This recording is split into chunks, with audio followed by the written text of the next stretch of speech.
Welcome into Fully Unscripted. I'm Todd Lanter. He's Kash Daniel. This is Daniel Orton. Thank you for joining us today. We're going to change up the order a little bit and start off the episode with a guest because he decided to show up early. What is it you said to me? If you're not 20 minutes early, you're late. Yeah, I'm late.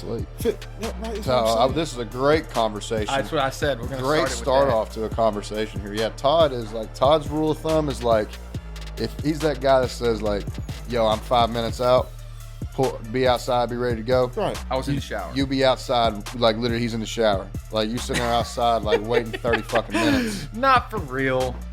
You made us wait last night. Yeah, but I literally let you know ahead of time because he asked me, he said, what's better, 6:30 or 7? I said 6:30 because I want to be done early. I said, but I'm going to be late. Fair enough. Later than I thought, but because I go to the chiropractor. I have things I have to do. I got my adjustment, and I was still, what time did I show up? 6:35. 6:35. See how easy that was? See how easy that? Maybe you should Don't you start with me.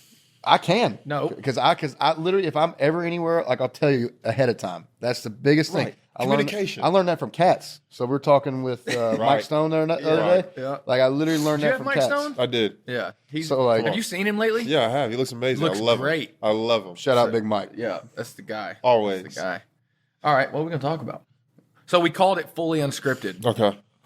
because that's what it is. Kind of like Seinfeld, a show about nothing. Yeah, pretty much. Okay. So last night, the reason I asked D.O. to join us today is because last night we were talking about Oscar and then this new kid that came in that's playing for us this year, the 7-footer. I think he's 6'11" too. But No, he's 7 foot. He legit think? 7 foot. I seen it up close and personal. okay, He's all right. 7 foot. So the new 7-footer, but they're both 5s, right? So neither of them can slide to the 4 and stretch the floor out.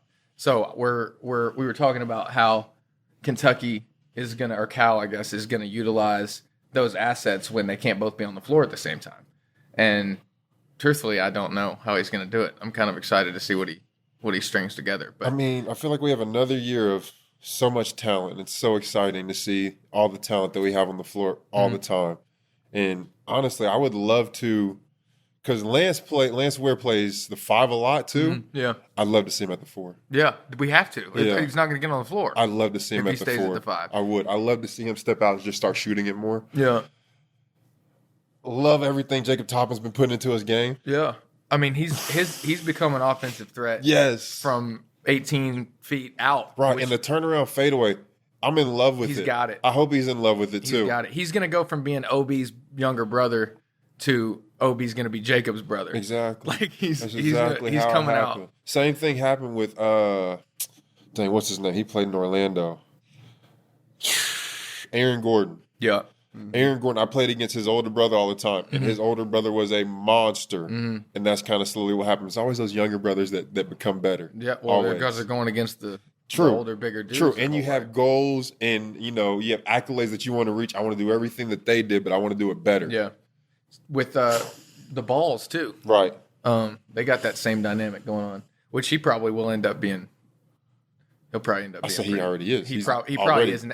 I'm saying he might be like way. Oh, for better. sure. I don't know shit about basketball, but I love watching LaMelo play. Who doesn't? I love watching their team right now.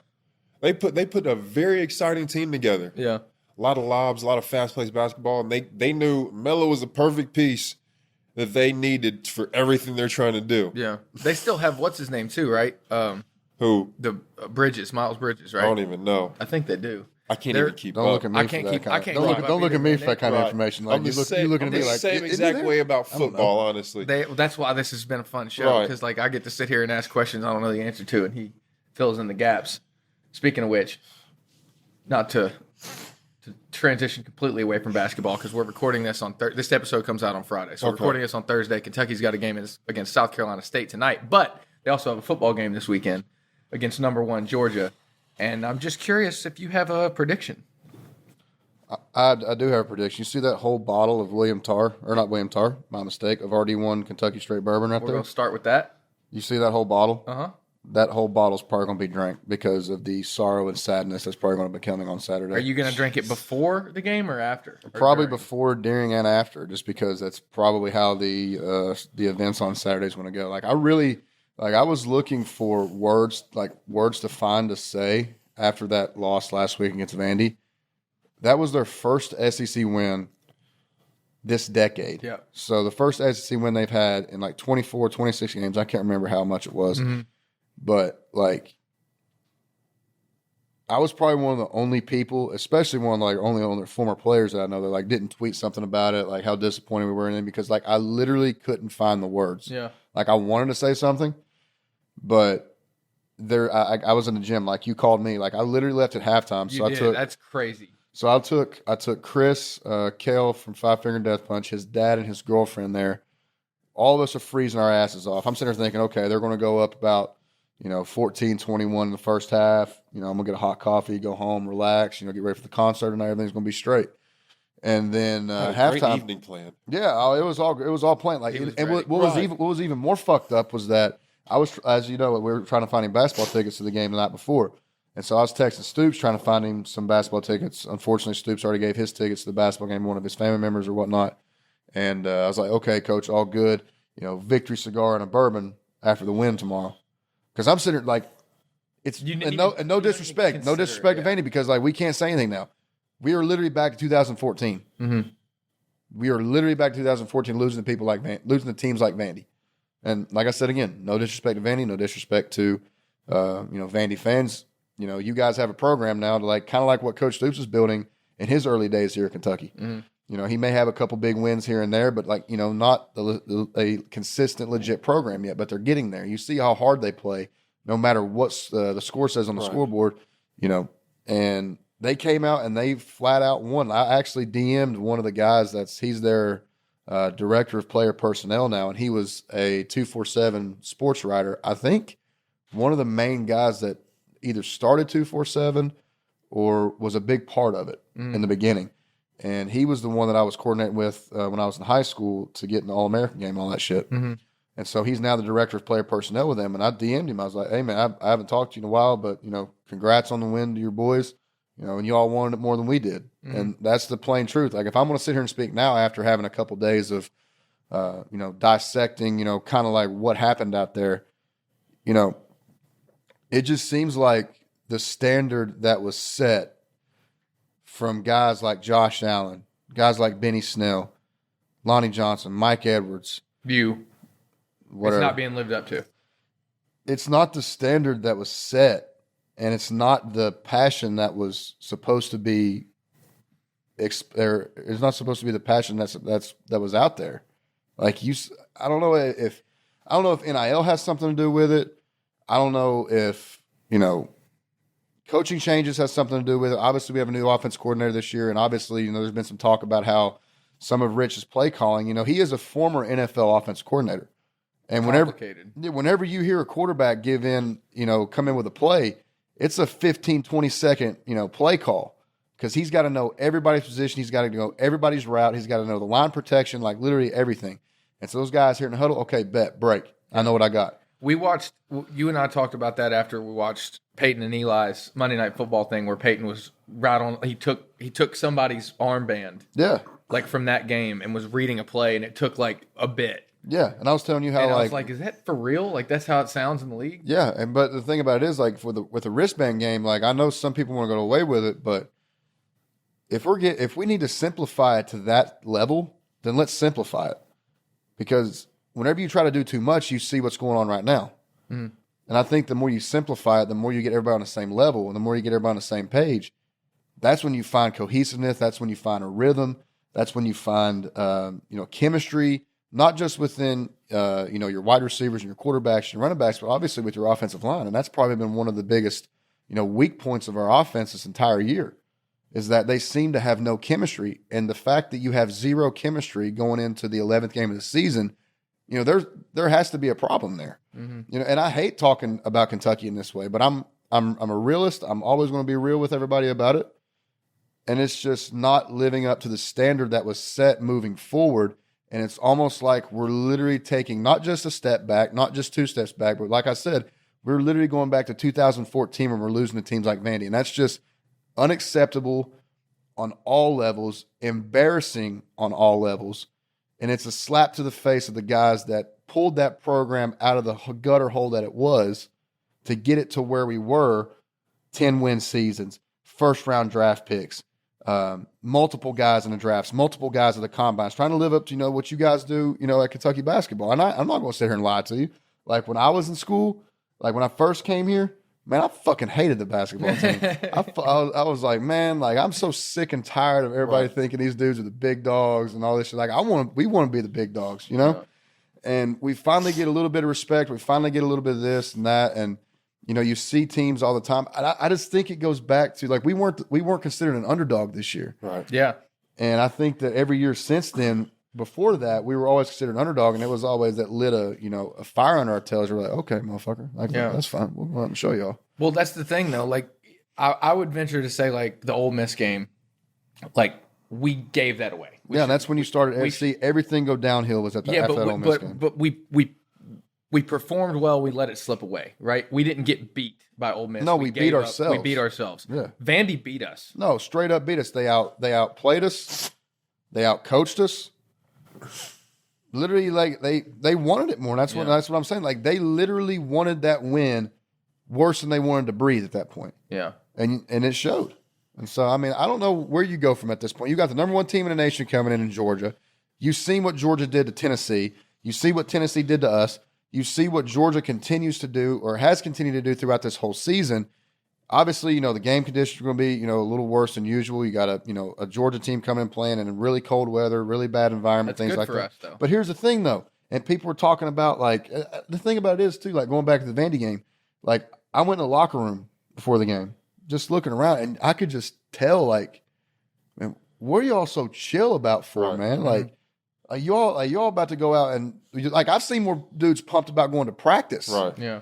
than going out here for at least in a game at least. Yeah, that definitely says something. I mean, like the dudes are just standing around, and don't get me wrong, like there's some guys that are the calm, cool, collective type. They don't have to be like me, going around, fucking headbutting dudes or whatnot. But like I just felt no juice whatsoever within that locker room. Right. And I don't know if it's a personnel issue. I don't know if we don't have leaders in the locker room to check everybody and make sure we're on the same page. Mm-hmm. I don't know what it is. And the thing about it is, like, Georgia's going to come in here, and I'm just going to be straight up with everybody. Like, you're watching this on Friday. Like, do not be surprised if Georgia comes in here and literally runs the ball for, 300 yards on us. I mean, the spread's 22.5, I think, right now. Hammer that motherfucker. Yeah, I'm saying, like, that. I don't. I'm sorry, I'm stuffed up. I told Brandon before this episode, I'm going to sound like a 12-year-old kid over here. I'm Well, stuffed Well, up. it was bud. 70 Bad, degrees man. 2 days ago, You and it's me going to be both, 26 bud. tonight. My allergies are terrible. But then it also gives somebody like Louisville fuel because they didn't play Clemson too bad last week. Right. And they've had some pretty surprising wins this year. Well, before we move on from football, give me your thoughts on the playoff right now, the 14 playoff, because everything I've seen. It's the same as last week, like we talked about. There's I know, just a but- couple guys, a couple teams have moved, but I thought Texas was going to take care of business against TCU. They didn't. You still have Ohio State and Michigan there. I believe that one of those will be knocked out just because of the Big Ten championship. But a team like Tennessee, if they win out, they got South Carolina this week. I don't really know who they have at the last game of the season, but Who, TCU? no, Tennessee. Oh. Because I'm talking about from the outside looking in. LSU moved up to 6, and so the SEC championship is already set. You got Georgia and LSU. Now, what happens if LSU, pulls one out their ass and goes and beats Georgia in the SEC championship? There's a big discussion there for that of like, okay, well, we've seen what Georgia can do against a high-powered offense like Tennessee. We've seen what they've done against every SEC opponent throughout the whole year, even with teams in the beginning of the year like Oregon going up in the Pac-12, a place they've never played before. And now you're looking at it to where if LSU does go in there and surprise the hell out of everybody, who knows? I mean, it's going to be a complete toss-up because they've all like. And here's my prediction of it. I think Ohio State's going to beat Michigan. From now on, from looking on out, I think TCU's going to win out. TCU's only got Baylor left. I think But- TCU's going to win that game. But here's this is a serious question though, right? Here, I'm gonna read this off real quick. Colorado, Tarleton State, is that how you say it? Yeah. SMU, Oklahoma, Kansas, Oklahoma State, Kansas State, West Virginia, Texas Tech, Texas, Baylor, and Iowa State. Does that sound like an undefeated schedule for a top 4 team in the country? I mean, no disrespect to what they've done this year, but at that level, and those are all respectable programs. But when you compare that to a schedule like Tennessee, That's what I'm saying. Tennessee would smoke them. that Tennessee would literally have a running clock Yeah. on TCU, in my opinion. Yeah. That's just the way I look at it. And even if TCU wins out, somehow, some way, I just think Tennessee they've earned the right to be in that top 4. Mm-hmm. Now they may have. That's a lot of respectable programs. I come from Big 12 country. I'm from Oklahoma. I can't just let you just bash the whole Big 12 right there. That's just what you just did. Big 12 football is very respectable. I'm not pooing on that, but just went. Oklahoma State is the only ranked team that I just named. But what are the other schools you named? Oklahoma top program. How long you want to go? All right. The big schools, Oklahoma, yes, Kansas, yeah.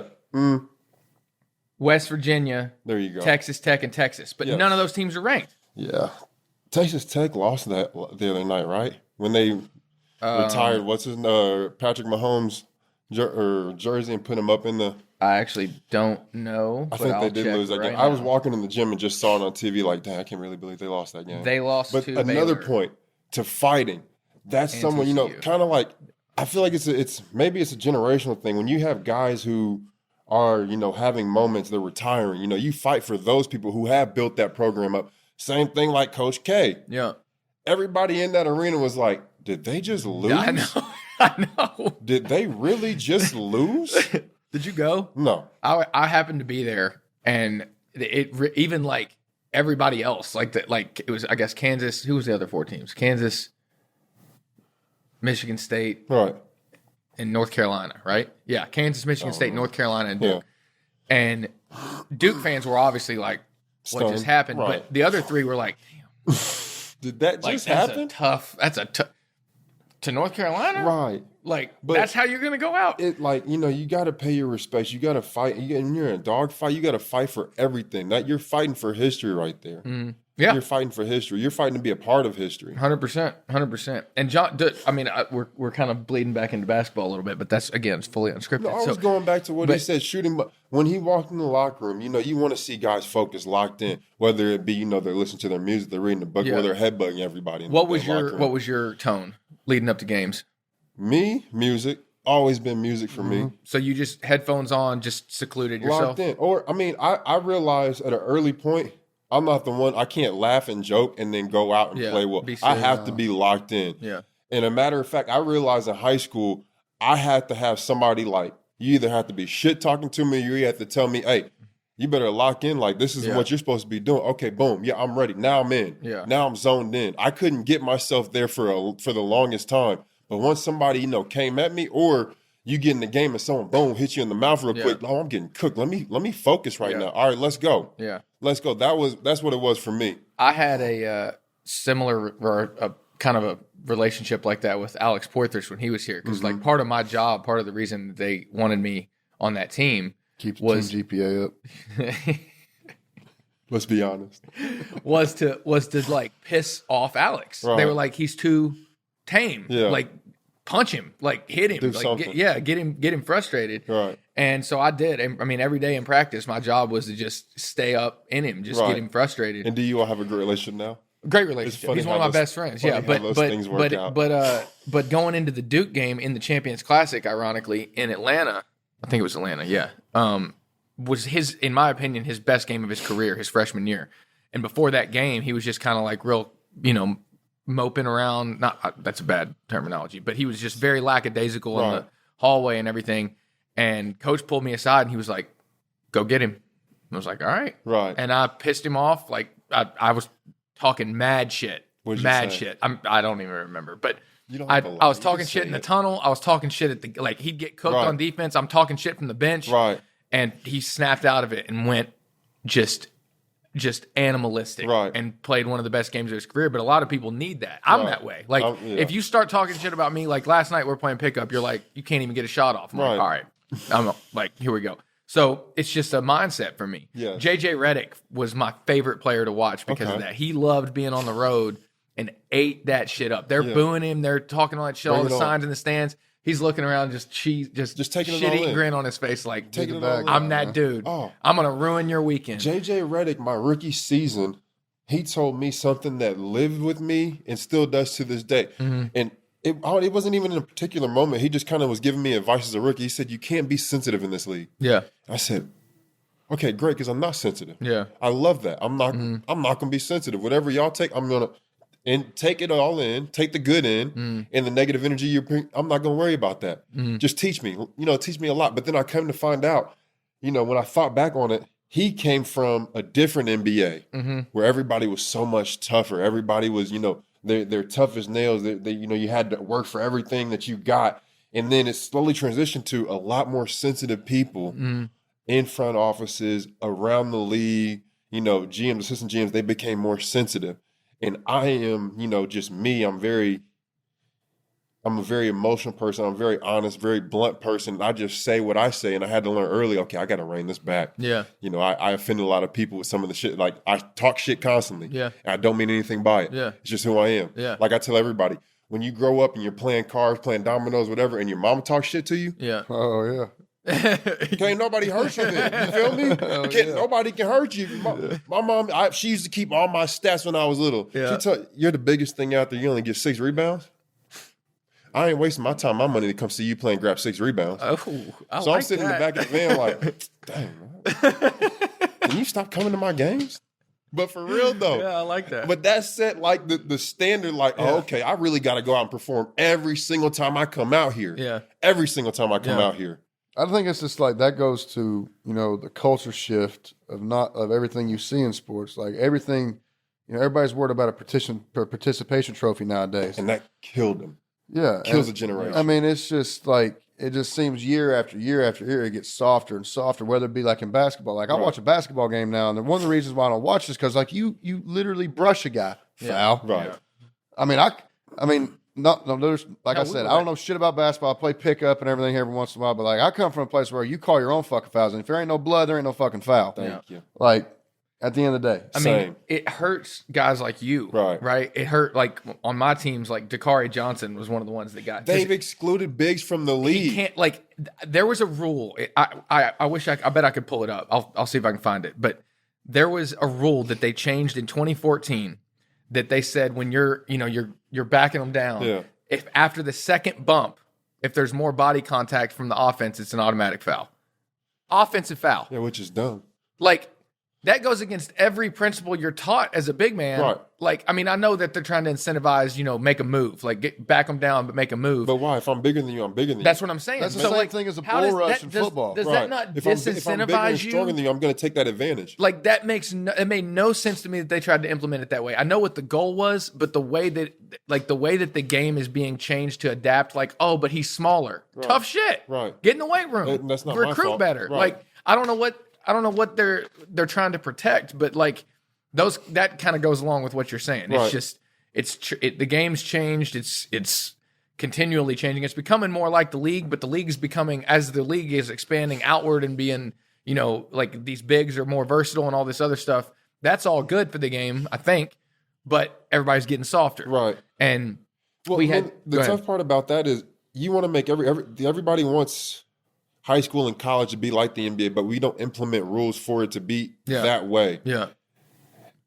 We got away with more fouls in pickup last night. Right. There needs to be a shot clock in high school basketball. That's my biggest issue. I'm going to a high school game. I don't want to see somebody pull the ball back and just sit at the top of or sit at the half court line and just dribble the whole time. Yeah. Wasting the shot clock. No, this is our offense. What? No, this is terrible. Yeah. This is horrible. This is why basketball is just dwindling in the States. Yeah. That's what I realized going overseas and playing overseas is giving me so much perspective on so many different things.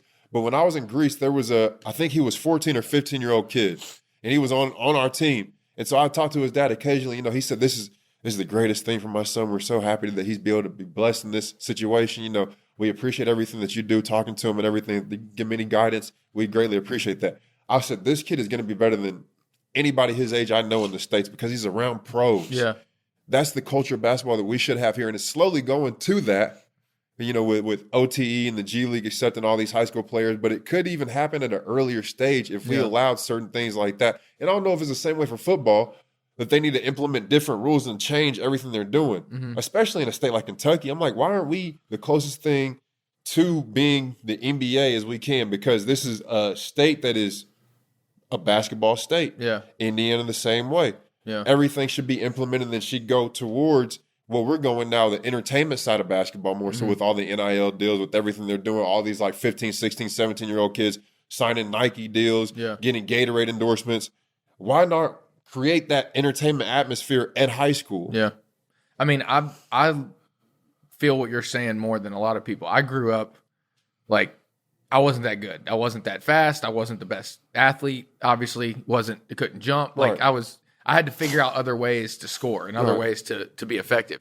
So I started playing pickup at 5 a.m. with my dad and his friends when I was like 10, 11 years old. Right. Now, we're talking about middle-aged men. Right. Obviously, most of them are not that good. But they're going to be physical. But they were physical. And I learned how to shoot floaters. Right. I learned how to be, manipulative with my body movements. I learned how to get you off balance. And that's the kind of things that like kids these days, they're all, rocking you to sleep and all that stuff. Now that part comes with the game, but it's developed, bad different. Habits. Yeah. You're not practicing properly how to be effective. Right. And one thing I learned quickly once I got to UK, you don't get 2 moves. Right. You get 1. You get 1. You got 1 move. Right. Like every drill we ever did, we didn't get more than 3 dribbles ever. I mean, full court, you better get down there in 4. That's it. Right. And it just became about, much less of the east and west movements and a lot of getting down towards the rim and getting downhill. Everything is downhill. And a lot of that, physicality in my mind came from learning how to play that way at a young age. Then once I got my strength and like grew into my body and everything, I could be effective. Right. But without those kind of like being able to play against vets, for lack of a better word, that have been around the game for a long time, those skills, it's a little too late to learn it by the time you get to college. It is, yes. I mean, unless you just plan on being in college for 4 years, it's yeah. Well, that's changing. Another too. thing is, kids don't play. You grew up walking down the street with a ball in your hand. Right? Yeah, riding bikes and make sure. The only way that I knew where my friends were was like if I saw where the bikes were at, or I saw them on the court in the neighborhood and whatnot. But I mean, like everybody nowadays, man, they just want to be on these damn things. They want to be on Xbox. They want to be on PlayStation, and like even my dad texted me the other day, and he goes, Dad, I haven't seen one kid throw baseball with their dad in the neighborhood in like 5 years. Which is crazy. And I mean, like, now, to a certain level, is that maybe on the parent for some reason? Could be. But a lot of it falls on the kid for not having that ambition or that drive to be, want to even, maybe they don't want to do that professionally, and that's fine. Like, you don't have to. But, like, it's still fun. Yeah, exactly. Like, that's something that I'm never going to forget. Like, the days I'm out throwing football with my dad in the yard, and stuff like that, and all the shit that happened with that, which is, some stories we have to dive into at a different time. But this goes back to, like, kids just getting softer and softer and softer. And, like, people ask me all the time, like, why don't you coach? Why don't you get into coaching? Because I can't. Right. I would be fired. Are you coaching your kids? Me? Yeah. Yeah, I'm gonna coach my kids. How's your approach gonna be? Like, my approach, not to put you on the spot, but like, no, you can put me on the spot. As patient as you can be when coaching, right? Yeah. Like, here's where I'm getting at with this. I think I'd love to coach. Yeah. At high level Division I, right? Because that's how my brain works. Yeah, like I see the game at that complicated way, right? Like Rich, like they're saying Rich Scangarello sees it as an offensive coordinator. Like it's a little too complicated for these college kids. Yeah. I can't coach 10-year-olds. Right. Because I can't dumb it down that far enough. But you know what I'm saying? like if I can coach, if I can draw up a play where we're throwing lobs and we're intentionally creating a so you need the finished product. I have to have that. You don't want to develop anybody. Yeah. I can't. I know myself well enough to know that I can't do that. Right. I mean, can you? Yeah, I definitely can. You can develop. I would love to have the finished product. Yeah. And just coach them. Yeah, 100%. But you can. But I can. I've come to understand, and it was one of my coaches in Oklahoma City, Mark Bryant. Mm-hmm. NBA vet, certified leaguer. I love MB. He gave me, insight and passion into, okay, I could coach. I could do player development one day. And it was just like little things like, dumbing this down, dumbing that down. This is my 3rd year in the league that I went to Oklahoma City, and I was just like, there's so much that I learned here that if I would have just known this in my rookie season, I could have been more effective for a playoff Orlando team. Mm-hmm. I could have been way more effective the 2 years I was there. Mm-hmm. But life is life, and I'm here now. And my main thing was I started to see, okay, I could go into coaching. So yeah, I can dumb it down for kids, but also you got to have a ton of patience. And kids, I don't have patience at all. yeah, once you have kids, you start to learn and develop patience. Yeah. It comes with it. You gotta have patience. You gotta have the basic fundamentals, and that comes down to everything. Yeah. I've been working kids out here in Lexington and some good players. Go between the legs, shoot, turn around, fadeaways, this, that, the other. I said, okay, let's do the Mikan drill. Mm-hmm. Simple layups under the basket. Couldn't do it. Missing layup. I'm like, you have everything, but you can't layups. Yeah. Reverse Mikans. Let me see what that looks like. Can't. Well, which hand do I? That's wild. Yeah, that's what I'm saying. Okay, let's pull all this back. That's how I learned. Right. Like growing up, my dad taught me, speaking of patience and development, my dad was great with me. But he said, like, the first thing he said was, if you can handle the ball, right, you can play as long as you want to. As long as you want to. And to this day, that holds true. Right. If I had wanted to play overseas because I could handle the ball with both hands, you can play. Right. And that's a lot of where it comes from. Like, my comfort level from between probably, I don't know, 10 and 12 years old jumped leaps and bounds because I started to learn that I can use my left hand as well as I can use my right. And I guarantee 90% of kids at that age could not. Can't, and because they haven't done it before. Right. Like, it's the same thing as anything else. Like, Right. you don't use your left hand to use a fork, but if you started using a fork with your left hand, you could learn to do it pretty quickly. I do Simple. I eat right with my left hand, so I use the left hand. I'm just saying as an example. I'm messing with you. Time out. I'm sorry to interrupt you guys, but a little breaking news here that's actually really big in the football world. Okay. The Eagles Yeah. and Ndamukong Suh have agreed on a 1-year deal. Oh, I love Donkey Kong. That's huge.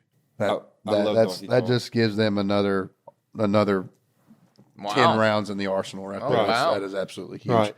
But going back to like coaching and patience stuff, like if I were to coach my kids, I would be the exact same way my dad was. Right. Now, maybe a little different in some aspects, but like I would say this, like my dad was my best friend and my biggest enemy at the same time. Right.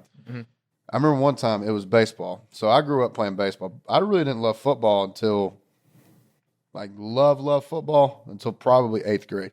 I think I actually told this story one time when I quit football. Yeah, you told me. When I was in 6th grade, You told it on Well, here. not 6th grade. I think I was 5th grade, yeah. 5th grade, I quit it. I was just like, I'm just going to be a baseball player. Right.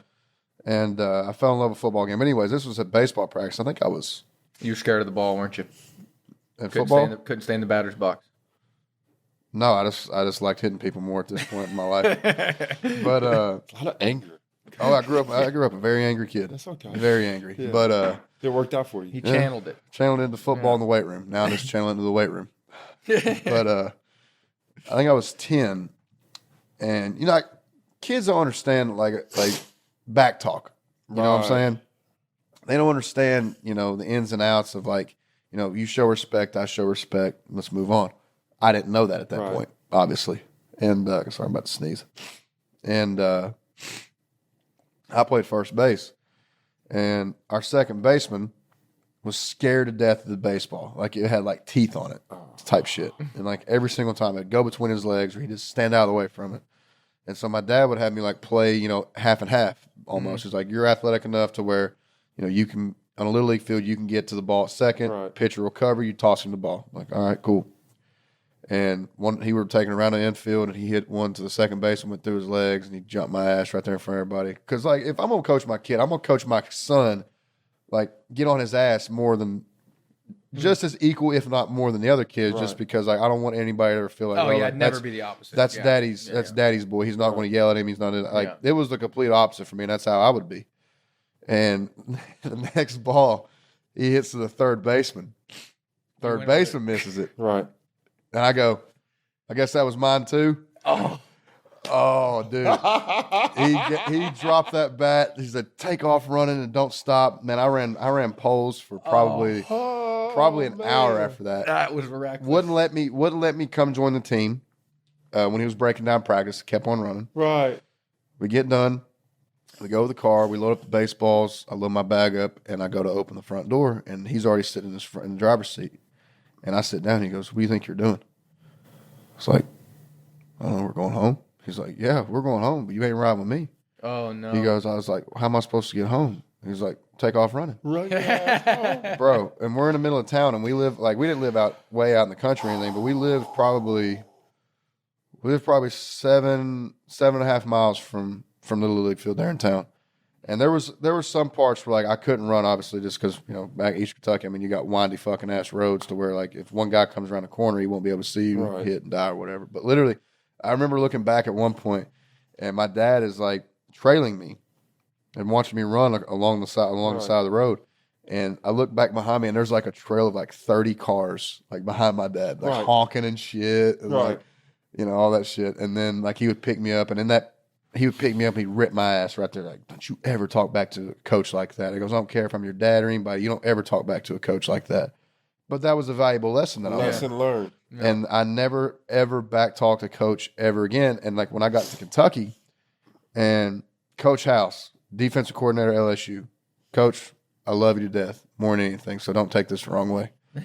Coach House, if it was a missed assignment, if you were leading with the wrong foot, if you were trying to tackle with the wrong shoulder, I mean, even the smallest shit would go fucking berserk, and would get personal with you. Mm-hmm. Yeah. And I remember one time he goes, I will send your fucking ass back to Paintsville. Don't you fucking think I won't fucking do it? I'm sitting there, I go, yes, sir. Right. Absolutely. Yes, sir. Yeah. And some of those guys, like, I mean, you guys probably have some of these guys in college as well. I mean, even in the pros, maybe, like they guys just can't take an ass chewing, like, because they've never been in that kind of environment before. And all my teammates, all of them, most of them, be like, Daniel's like, how the fuck do you handle House like that?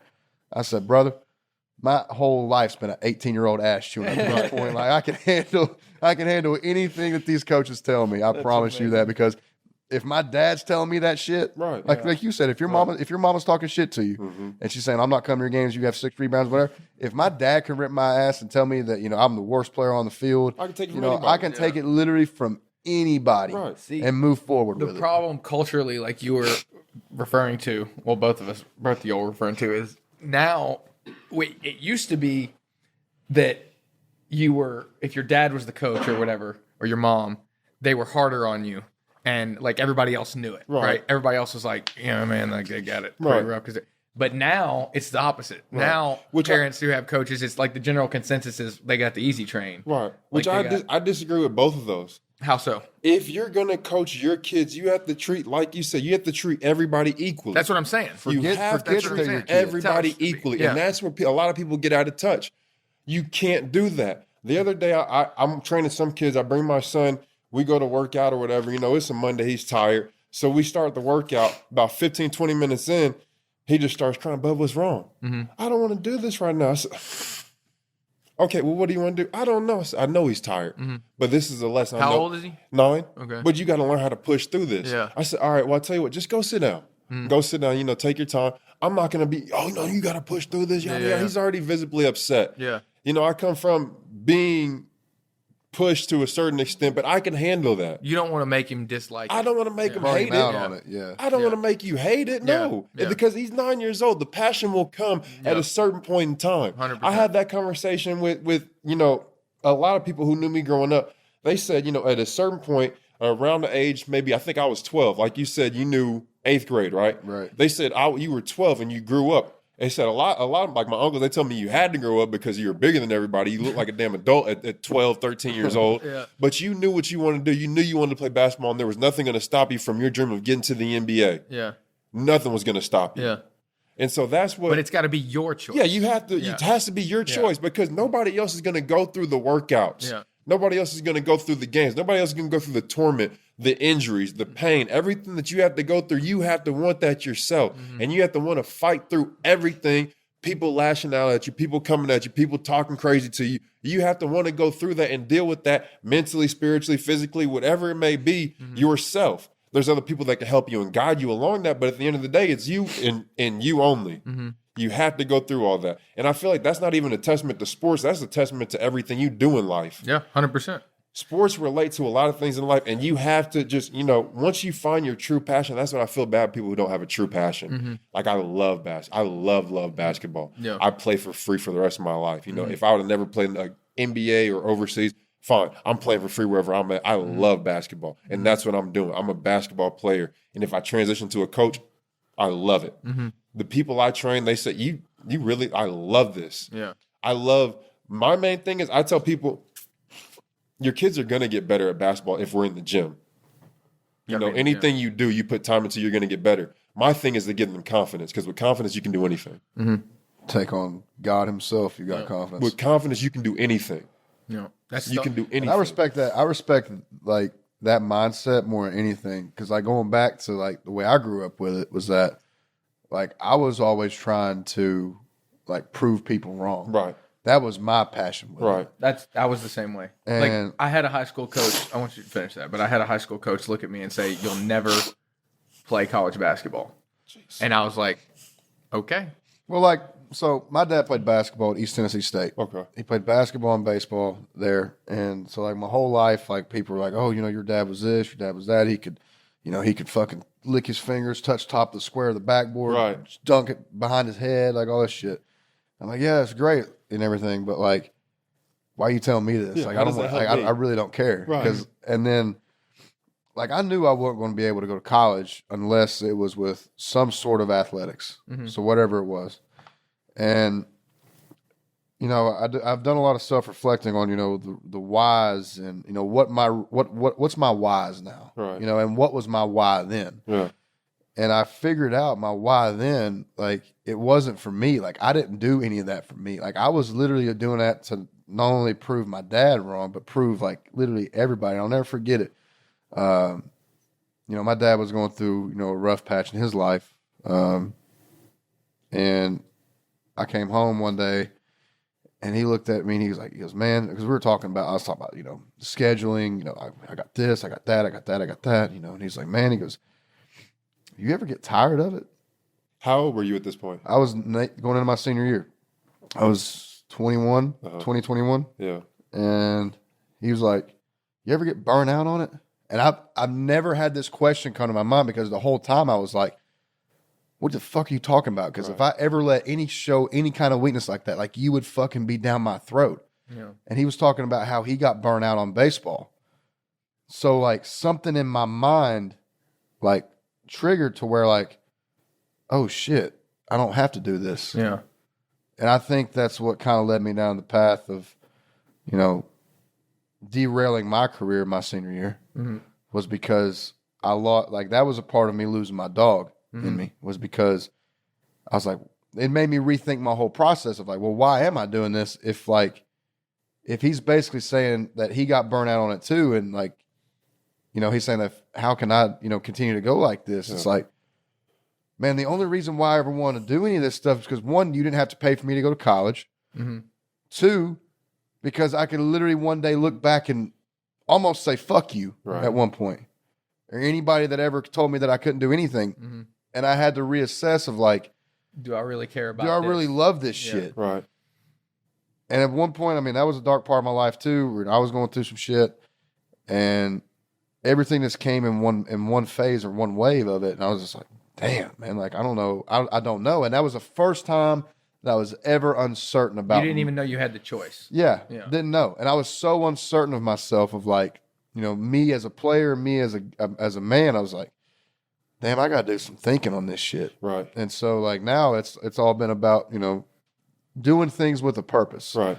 You know, whatever it may be, with this podcast, with, you know, why do I still work out? Why do I still, you know, lift like I'm in, you know, in a college football weight room, like everything? Well, one, because it's an outlet. Right. Mm-hmm. And two, because I know if I can keep myself disciplined in little small areas like that, I can keep myself disciplined in other areas of my life. Right. And if I do that with a purpose and for my why, not somebody else's why, it's going to mean a hell of a lot more, and I'm never going to lose that fire of it. Yeah. So, I mean, it's just like you said, like you have to have, and you have to make that choice of like, no matter what happens in this world, no matter what happens in my career, if this is what I want to do, nothing's fucking stopping me. Right. Yeah. Nothing by any means necessary. What's your daily routine? Because you said you work out like you're still in college. So what's your daily routine? So, like from time, what time do you get up, and then what time do I get up and go to bed? The whole daily routine. I wake up at about 5, latest at 5:30. I'll go get 30 minutes on the treadmill. Because that's another conversation. But like mentally, that's what gets my day going. Right. Like I have to trick my brain to get going. So I go get my cardio in on the treadmill, whether that be 30 minutes, 20 minutes on the Stairmaster or whatever.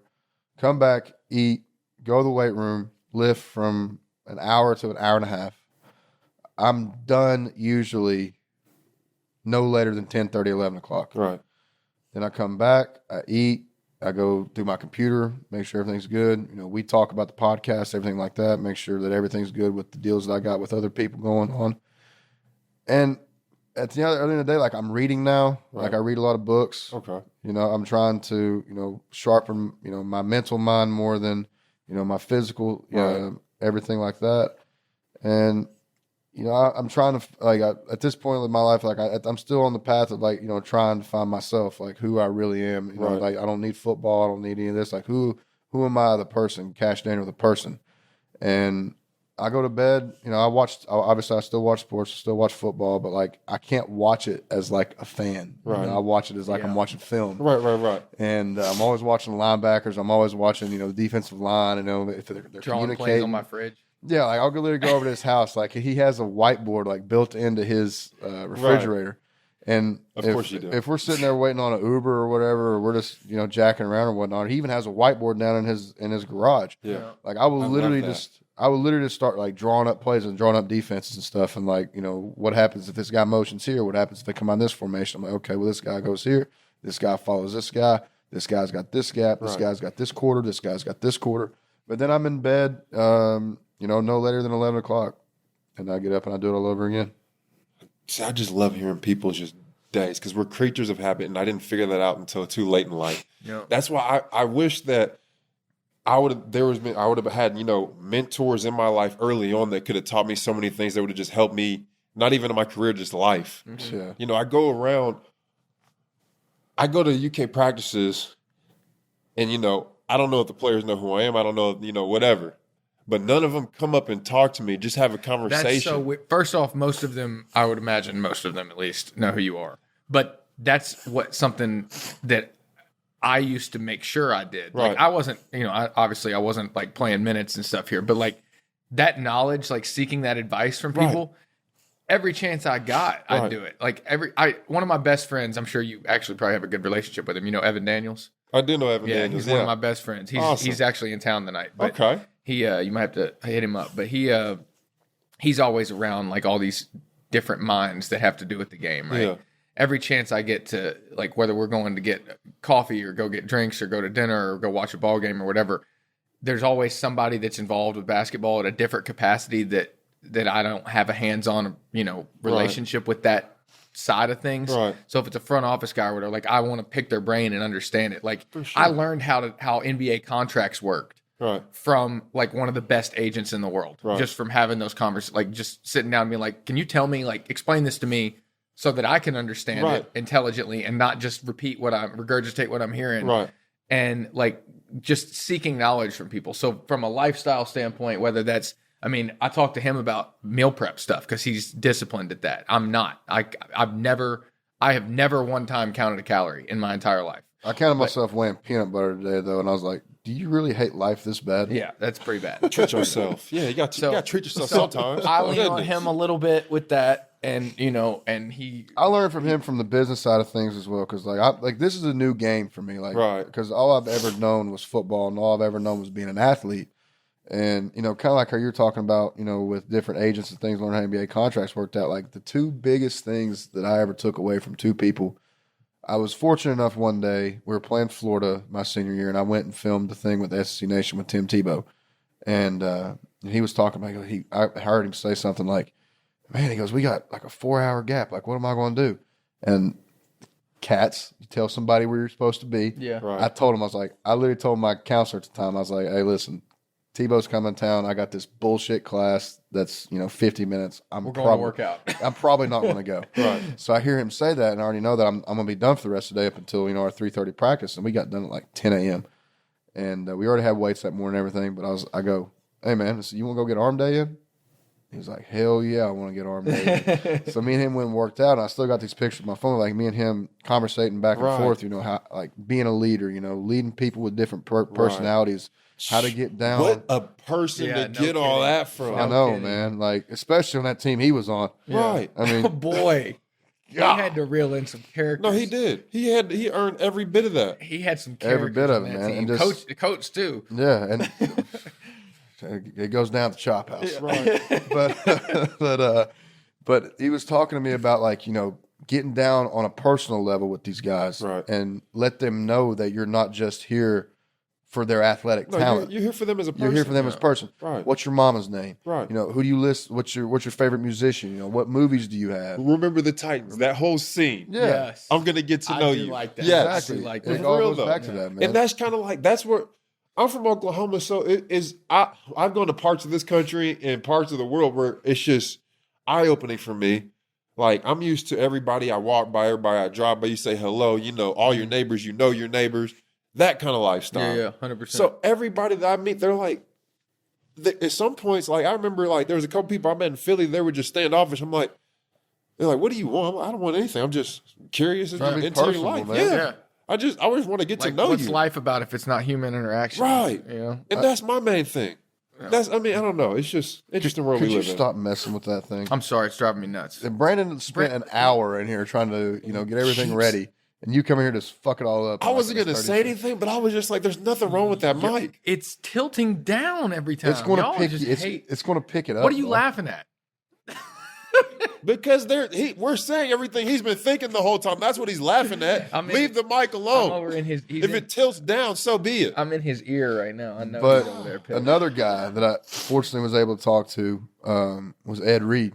He came and talked to the team one day. That's awesome. Because Coach Stoops had him down when he was a defensive backs coach at Miami. And this was when, like, we thought Ed Reed was going to join the coaching staff. Like, that was the buzz around the building. Uh-huh. And if that would have happened, like, I would have been the ecstatic. Right. Like, I would have literally woke up every day knowing that when I go to the facility, I get to get coached up by the best of the best of the best in Ed Reed. And, like, watching him and Ray Lewis, like, that's what I would watch before games. Like, the Wings Wings of Death, the defense of the 2001 Ravens, man, like, that was my style of football. Like, especially on defense, being a defensive guy, like, you run through some motherfucker's chest every single play. Right. And we were in a team room, and he came up, and by this time he's got a big beard. His hair's kind of wild a little bit, and he still looks great though. I mean, great dude. And I get to talking to him afterwards, and we start talking about that dog. And this was my junior year, so this is when, like, I haven't lost that dog yet. And he was sitting there talking to me about, like, he goes, every day when you wake up, just know and be thankful and thank God every day that you get to wake up and do this, because there's so many kids around this world that would literally kill a human being to live in your shoes for one day. Just one day. Think of all the kids that have to walk with crutches every day. Think of all the kids that have to, wheel around in wheelchairs every day. Think of all the kids that have to have so many special assistants just to even eat throughout the day. And you get to come in here and play the best game in the world with some of your best friends you will never, ever forget. Just be thankful for that and know that's where you get your dog from. Do it for the people that would literally kill to be where you're at. Right. And I try to implement that in just being me as a human being. Like, gratitude is like the biggest thing that I've been working on ever since, my football career's ended. Just because, like, I was thinking, like, why me? Like, I had this plan. I was supposed to take care of my mom. I was supposed to take care of my dad. I would get mad, and sometimes I'd, question God. I'd question, myself and everything. But, like, now with gratitude, I'm like, even being here sitting with you guys today, like I could be out having to shovel dirt from 9 o'clock in the morning until 5 o'clock in the evening. Right. Like, even the apartment that I live in, I mean, it's nothing lavish by any means, but, like, I'm 25 years old, and there's so many people that are, like, having to rely on other people to pay for their stuff, or not even have a place to call home. Like, I got a bed, I got it may not be, one of the newest editions of a Silverado, but, I got a truck Right. that the doors may not work. Sometimes the window may not roll up. I mean, that's fine. Perspective. But it's all about 100%. perspective. But I can get down here to the studio. I can get from point A to point B. I don't have to walk. Like when I go to the gym and I see like this old lady, I see her every single morning. She's probably in her 70s. And she's wheeling around with this shopping cart, having to go around and like dumpster dive. And, I'll try, if she's around when I'm leaving, I'll bring her out a water and a protein brownie, something like that, just because like what Ed said, it's not just in football, it's in life. There's so many people in this world. And you think like we get in our own heads and everything all the time of like, we get selfish and we take things so much for granted in life to where we don't even think about all the people that are literally living through hell every single day and continuing to wake up and try to do better each and every day. Right. So for me, it's like, okay, I may not be where I want to be, or I may not be where I thought I'd be, but at least I'm here. And at least I know that there's somebody out there, there's millions of people out there in this world that would literally take on an entire village with their bare hands just to literally live the life that I do. Yeah. And it's not the most lavishing life. It's not the most, popular life. It's not this or that, but like just life in general. I think people get caught up so much in if you don't have the best of everything in your life, it's not lavish. You don't have millions and millions of dollars. If you don't have this and that, like your life's ain't shit. I'm like, dude, like the most fun and the most peace that I've ever had is when I didn't have, like, literally when I didn't have shit. When you had nothing. When I had nothing but my own happiness, bro. And that's where, and that's a choice. Like everybody says, like happiness is a choice that you have to make. Like I was with my buddy that was here last week, taking pictures for us, bro. Todd, the RV. So if are you gonna be here this weekend? Yeah, I'll be here this weekend. You live here? Yeah. Okay. Well, you need to come out to the tailgate with us, bro. Yeah. So. We have a tailgate in the Orange Lot. If you want to come to the game, if you want to come hang out with us, more than welcome to. Right. We'll have plenty of warming fluid before the understood. And as expected. Before we live the in Kentucky, as expected. Yeah, come on.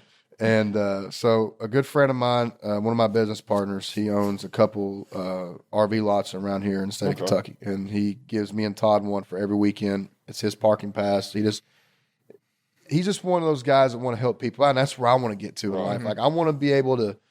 Provide happiness to somebody else, and let them live life like I've lived life. Right. And so he gives us his RV, gives us his parking pass, and we go there, we have a great time. Well, anyway, so like I'm just now getting out of college and like I don't know what to do. Literally all I've known is I've been an athlete, and the only things I know that I love besides sports was hunting and fishing. And fortunately, through my time in college, I expressed that I was an outdoorsman and everything like that because that's what I loved before I loved football. I mean, like we were taught to live off the land before we were taught to ever hit somebody. Right. And so I made friends with professional bass anglers, big time hunters and whatnot. And one of my buddies, John Cox, who's like the Michael Jordan of bass fishing right now. I got connected up with him, and he's down in Orlando. I think name sounds so familiar, John Cox. Yeah. I feel like I met him before. Probably. Like he lives in DeLand. Okay. And so we've been messaging back and forth. He's like, man, you need to come down here and fish with me sometime. And I was like, man, I'd love to, but in the back of my head, I'm like, I can't afford a hotel room right now. I don't know that shit. And so that's how off season came about. So I have a YouTube channel called Off Season where I try to take athletes and coaches or anybody that's involved in sports and the outdoors and like let the people know that they're more than just an athlete. Right. And so my buddy Tanner, I call him Smurf. That's a different story. Right. But we load up. Todd Mead, he's like, hey, I tell him the idea. I love it. I think it could be great for you. I'm going to give you a camper to trailer down on your truck. And this was before gas was goddamn, $4 a gallon. And so we trailered down to Florida. And like we literally had to make a budget out of like what we were going to spend our money on. Right. For 4 days, all we ate was ramen noodles, water, and eggs. You do what you got to do, and that's it. And we until this day, and it wasn't that long ago as a thing, and that was only 3-4 years ago. Right. And every time I get with him, like we always just talk about, like, man, you remember, like, you know how much fun we had. You remember the time when we went down, we got caught in that snowstorm, we had to pull off, and we had to use a lighter to heat up some of the water and shit, like that shit, right? And it was miserable at the time, right? Hang on, the water that you were drinking on the road trip, you had to melt. We had like literally. Ice. So we pull off in Dalton, Georgia, on our way back. So this is when, like I said, it's January and we go down there. So we're going down to Florida to fish, but that time, like Florida fish, like they spawn, throughout the year, so they're always going to be big. So we come back, and as we're coming back, a big ass snowstorm hits, and we have to pull off. We have this little tiny space heater that's sitting there to warm up this whole. I mean, it wasn't that big, but we were still freezing our asses off down there. Don't get me wrong, but like, yeah, like we were literally just eating like ramen noodles, eggs, and water, and Campbell's Chunky Soup. We had enough money to get a couple cans of Campbell's Chunky Soup. There you go. And we thought like we were living life, man. You were. We thought we were living lavishly. Like, man, we're on the road. Like we're filming like fish and stuff. Right. And like now, like that's like, and I tell him this all the time, and I'm so thankful that I met him and so many other people. And I was just like, man, like we didn't have a pot to piss in on that trip. Yeah. But we literally made Orlando, Florida. That's ironic. I might have to take this real quick. So continue. Go ahead. So part of what he's saying, like I've tried to be very conscious of when I got to Kentucky, because I grew up sitting in the nosebleeds. Right. Like I'd come, my dad played here. I don't think you knew that, but my dad played here in the 80s, and I would come to games with him sometimes, and we had the alumni, like K-Fund gives us tickets or whatever, Right. but they were upstairs, which, no harm, no foul. But I was at the time at 10 years old was, drooling over Kentucky basketball. I'm like, I want to get there. Like, I want to get there. I'm never going to get there, but I want to get there so bad. And I'd sit And up. lo and behold, you got there. I did, but I'd sit in those nosebleeds, man, and I'd just be like, I felt like, they're superstars. Yeah. And then, I get older and I get better, and I started to get this mindset through high school. Let's not beat around the bush here. I was not good enough in high school to be recruited to play Division I basketball. But I started getting this mindset where I was like, they're just a little bit better at basketball than I am. They're not superstars. They're just a little bit better at this game. I just need to get a little bit better. Day in, day out, a little bit better. And lo and behold, the dream became attainable. Now, granted, I wasn't recruited there to play minutes like I had hoped, but, it came down to, do I want to go D2? On that point, what you said there, because if I don't speak on it, I'll lose it. Go ahead. Nick Collison, I'll never forget, we broke practice. We broke the huddle for practice one day. He said, listen, guys, we had a decent practice, could have had a better practice. He said, you got to realize, so we had a lot of young guys, every day is an investment into your future. Yep. So you have to come in here and work. Yep. Go ahead. I'm Yeah, sorry. that's a good point. So to that mindset, that's, one day at a time, get a little bit better, get a little bit better. It ends up working out. I have to choose between, starting and playing and being the man at a D2 or going to UK and likely never seeing the floor, right? And ultimately decided that for my future, it was a better investment of my time to come here and hopefully get a chance to get a ring and develop the relationships and learn the game the way that I did. So that's what I did. But my point is once I got here, I never forgot about that little boy up there. Right. And I always reached back. Right. Like I always did everything I could. Every time a kid was like, can I take a picture with you? Or Yes. can you sign this ball? Like I Absolutely. saw myself in that Give me so it much. right now. I was like, please let me do this. Because I looked at those dudes like JP Blevins. Yeah. I don't know if you even know who that I is. do. So JP was a point guard here. My height, like small town guy from Kentucky. He was a point guard here when I was growing up, and I remember that. I remember the way he treated me. I remember the way, plenty of other guys on those teams ahead of us treated me, and how much those moments meant. Right. And so I went out of my way to give that back and just kind of reach back down. So kind of to his point, like a lot of those, I realized that by the time I got to college, but even more so as I've grown older, I've realized how much like I hated those 6 a.m. grinds. I hated those sprints. I hated, and I look back now and I'm like, man, I miss it. I miss every bit of it. I was miserable 90% of the time for things that were completely out of my control. And I should have just enjoyed that moment and been grateful. And I was, don't get me wrong, I was very grateful. But I look back and I'm like, I walked in Rupp, for a game for like tonight. They play South Carolina State. Like they're not excited about this game, right? And I walked into games like this, 26 degrees on a Tuesday night, what is today? Wednesday night. late game. It's been Thursday night. We said that earlier, didn't we? I don't remember. Well, so you walk into a late night Thursday game, 26 degrees in November. It's cold. It's not a game you're excited about. And I just kind of mope in there in my sweats and my jersey's hanging there and I change into it and all that. And I'm like, I remember that feeling the first time I walked in. Right. And that light shining down, your name's on the locker. Right. From Lexington, Kentucky, your name's on the back of the jersey. And I wish that I had taken a moment every game to recognize that. Oh, I did.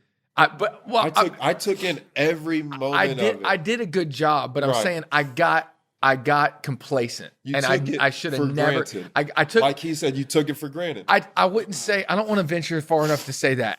I'm going to say I got complacent because I wasn't playing. Right. I knew I wasn't going to play. I wasn't going to earn minutes over, Devin Booker or these other guys. You were playing at South Carolina State?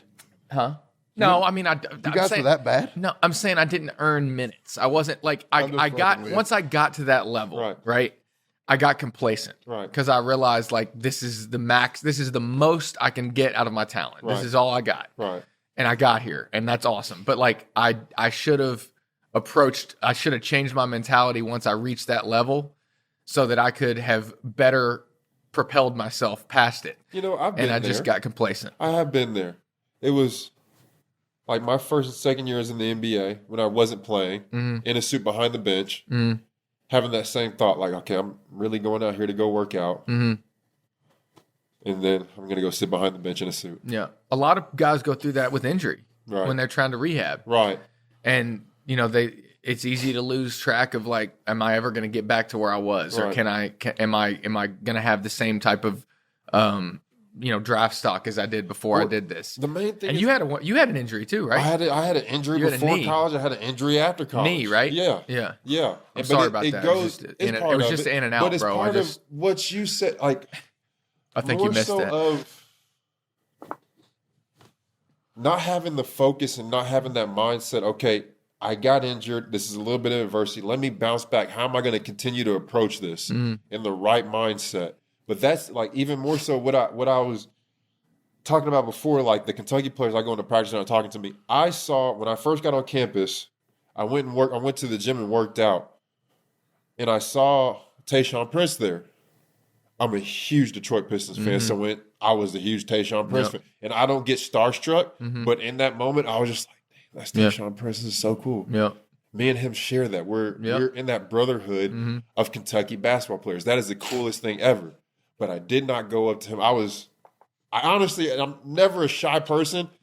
I am at first, but then I get to know somebody, get comfortable. I was a little bit shy and didn't go up and introduce myself. I said, hey, what's up? What's going on? Tried to play it cool, you know how it goes. Oh, yeah. But didn't really just fully, what do I have to do to be an NBA player? What do I have to do to be a legit certified? This is when you first got here? Right, when I first got here. Literally the first time I went to the weight room, I saw Tayshaun Prince and was just let me not try to just stare at this man the whole time. You know what I mean? So you'll appreciate that. I'm actually wearing his hoodie. So this is not contrary to what you might think. TL is my initials, but this is Trey Lyles. Okay. Who played with me at UK. And he was drafted to the Jazz. Right. And he was a diehard. I mean, to this day, he's in the NBA, right?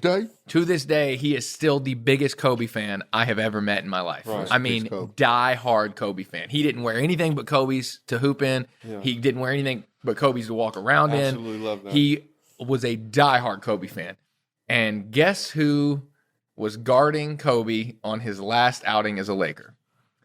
Trey Lyles. I love that for him. And I will never forget. Was he wearing Kobe's? Wait, was that when he dropped 61? It was, and and so they go out to line up for tip off. That's awesome. And I remember watching this. I literally canceled everything I had to do that night. I was like, I'm gonna watch this game. I'm gonna watch Trey get to guard Kobe in his last game by myself. I'm gonna sit at home, poured a bourbon, sat there. They go out to shake hands before the tip off. Everybody's dabbing Kobe up, and Trey goes over, and you could say they shared a moment because Kobe knew what Trey meant to him. And then the last shot that gave them that win was right in Trey's face. Right. Fade away, left corner, right in front of the bench. And Trey just sinks his head and walks down with his hands by his side. And I immediately pulled my phone out. Trey's still on the court. The game's ending, they're going to shake hands. I pulled my phone out and texted him. I was like, you let him hit that. And he texted me back afterwards with that smirk face. He didn't let him hit it, obviously. But But the point was like, that's Right. that you got that Or moment. the That's other, pretty or cool. the other 59 points. Yeah, he got cooked. Cooked. But he's proud to have gotten cooked Right. for that. But I love that for him, and kind of like backing on what you said about being in the nosebleeds and watching your superstars. Yeah. They were superstars. They were. They are. And like the greatest thing for me, you had that perspective. My brother played Oklahoma State. He was there for 5 years because he got hurt, had the injury register or medical register. Sorry. And so they went to the Final Four, and it was at a time when Oklahoma State basketball was phenomenal. Like Gallagher Arena, they call it the rowdiest arena in the country, and me and you our seats could be this close, and we could be yelling at each other, wouldn't be able to have a conversation. Only seats 13,000. I said, this is what college basketball is all about. Yep. Arena straight up and down. Oh, it was loud, loud. And so I saw everything that they did, and it was the greatest thing to me. But I was like, these are like superstars. They're superstars to me. And I got to be around them so much because my brothers, so they were like my big brothers. And so I was like, man, I can't wait to go to college. I knew what college basketball was about. How old were you then? When he first went, I was 19 years old. Yeah, that's so that's impressionable. Yeah, I said, I can't wait to go to play college basketball. Like, I can't wait for this opportunity. I relish in this. So that's what even more so built that passion inside of me. And I'll never forget, I was in the 8th grade in school, not paying attention. I had a notebook full of my signatures. I did the same thing. My bro. teacher took my I did notebook. the same thing. She said, and back to what you said, not talking about, she said, what are you doing? Are you serious? She's like, this is what you've been doing all the time? I said, yeah. I said, you might want to keep that, though. It might be worth a little money someday. Hell That's yeah. tough. I like I've always that. been a smart ass. I can't Hell help it. yeah, I'm but that's that confidence, I though, like man. that. And that's what you're talking about. Like, if you have that confidence, like, and some people can talk about, okay, that's arrogance, that's cockiness, that's whatever. But like, if that's what gets you to continue to have that dream in your head, then by all means, man. Yeah. Yes. Like, keep that same energy throughout that. And I hope to, and like, if I was your teacher and you said that to me, it's like, okay, keep that same energy. I hope to God I keep would've this kept notebook. it. I would've And I kept hope the to God I'll notebook. be able to sell this bitch on eBay one Yeah. day. We had a great relationship. Ann Murphy, I still love her to this day. We That had a teacher? Great, yeah, she just knew who I was and she laughed it off. That's awesome. Had it been somebody else who was more sensitive, they would have saw it as arrogance. They would have saw it, you know what I mean? Yeah. Like they would have took it the wrong way. Yeah. But she knew I was a smart ass. I'm quick witted and I got a tongue on me. Yeah. She knew how to take it and just laugh it off, just brush it off. I had a very similar relationship with two teachers. One of them was my basketball coach in high school. Was not such a great relationship. The other one was a teacher. One of the teacher. So Was it DeSantis? No, this is high school. So, did you have DeSantis at UK? Was he there yet? He probably wasn't even there yet. So Pimp. he's great, pimp. So Wait, who's DeSantis? Maybe I did. What's his first name I'm again? better with faces, not names. I'm way better with He was faces Tom and not names. 101. I just name is Dr. DeSantis. I probably had him there. I bet you did. He I was bet great. I did. Alan DeSantis. That's right. I gotta tell you this. He was one of my doctoral thesis. That's amazing. You know who he is? He's a pimp. He's a capital PIMP. So that's awesome. That's cool. So I'll say this real quick. So my high school coach, the one that told me you'll never play college basketball, the day I got to UK, I sent him tickets to the game with his back against the damn rafters. Greatest decision I ever made. Still, just to this day, just I'm that petty when I need to be. It was great. My other teacher, one of my other teachers in second. Yeah, it was bad. I'm just imagining. Yeah, I got tickets. Where are they? Yeah, go up there, bud. When you think you made it up there, just keep going, bud. Get them binoculars out. But he got to tell his friends, yeah, I had UK tickets. I mean, whatever. I don't know. That was petty as hell. I shouldn't have done that. But my second and third grade teacher, I had the same teacher 2 years in a row. You got held Irrelevant. back? No, she took, for some reason, they did second and It's third okay, grade but I at got the held same. back too. It's okay. I wish I'd have gotten I started held back. late, so technically I got held back. I wish I you had, go. but she was my teacher second grade. Then she went to third grade. I got her again, but I got in trouble for talking in her class all the time. Right. No, And you then trouble I got- for talking? No. That's why. And then I did the podcast. Started the podcast. Got a ESPN radio gig for the pregame show for basketball. And she shows up at my first game at the first live show, Nice. and she comes up to me and she was like, "I knew you'd get paid for talking one day." Right. I was like, "That's funny. Right. That's good. I like that." You had to. Yeah, That's had funny. to. That's good. But Daniel, so obviously I'm not the biggest, basketball connoisseur or anything, but like I just, I love hearing people's journeys and their stories and everything like that. So, Take me through your journey through the league. You know, Through just the league, Or because your- my whole career as or a your whole whole- is a even podcast series. Even better. Let's start from the whole thing. Oh my god! All right, well, hang on. Start with this. Did you have a dream school? Because you mentioned Oklahoma State. Did you want to go to Oklahoma State? A dream school. Well, I imagined myself at Oklahoma State because that's the only thing I knew. Yeah. But then when everybody started coming in, my dream school, I thought I wanted to go to Michigan State. Izzo? Izzo, and I just really love that green color. Blue and green are my two favorite colors, and that's really what it was based. I knew nothing about college basketball, where to go, going to a good system, going to the right. I knew nothing about it. Yeah. I had no one guiding me. Yeah. But when Kentucky came along and I got here on my first unofficial visit, It's done. I knew where I was Was it going. Madness? Did you come from Madness? No, I didn't. My first unofficial. My first unofficial visit Oh, yeah, wasn't Madness. unofficial, yeah. I came to Madness on my official. Yeah. My first unofficial. I landed at 12 midnight. Just came from a camp, one of the elite camps. Was sleepy. I just want to get to a bed. I can't wait. Walk through the door, hear a huge roar. The hell is going on? At the airport? No. At the hotel. Oh, wow. That's cool. And then I just hear people start chanting my name. That's cool. That's my name. What? Am I in the Matrix? What is going on? Like, oh, these are Kentucky. This is what this is about. Who was your recruiter? Wow. I can see Glenn Cyprian. Okay. And the greatest thing about it is he coached my brother at Oklahoma State. So I knew Sip for the longest time. That's cool. And they knew who to recruit me for sure. Yeah, that's cool. And they knew who to recruit me. And so, I mean, we already had that relationship. We had a great relationship. It came down, as most people know, it came down to Kansas and Kentucky for me.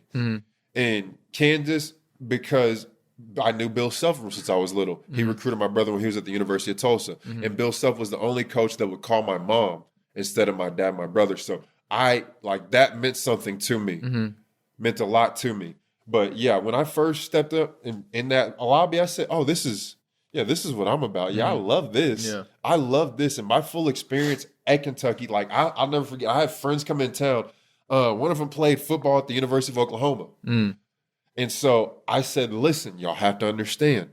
I know how people are crazy about Oklahoma football, but this is that times 1,000. And they're saying, yeah, whatever. You think you're some hot shot. They said, you want to go out to eat? I said, we can go out to eat, but it's going to be different. Oh, you bullshit. You think you're some hot shot rock star? All right.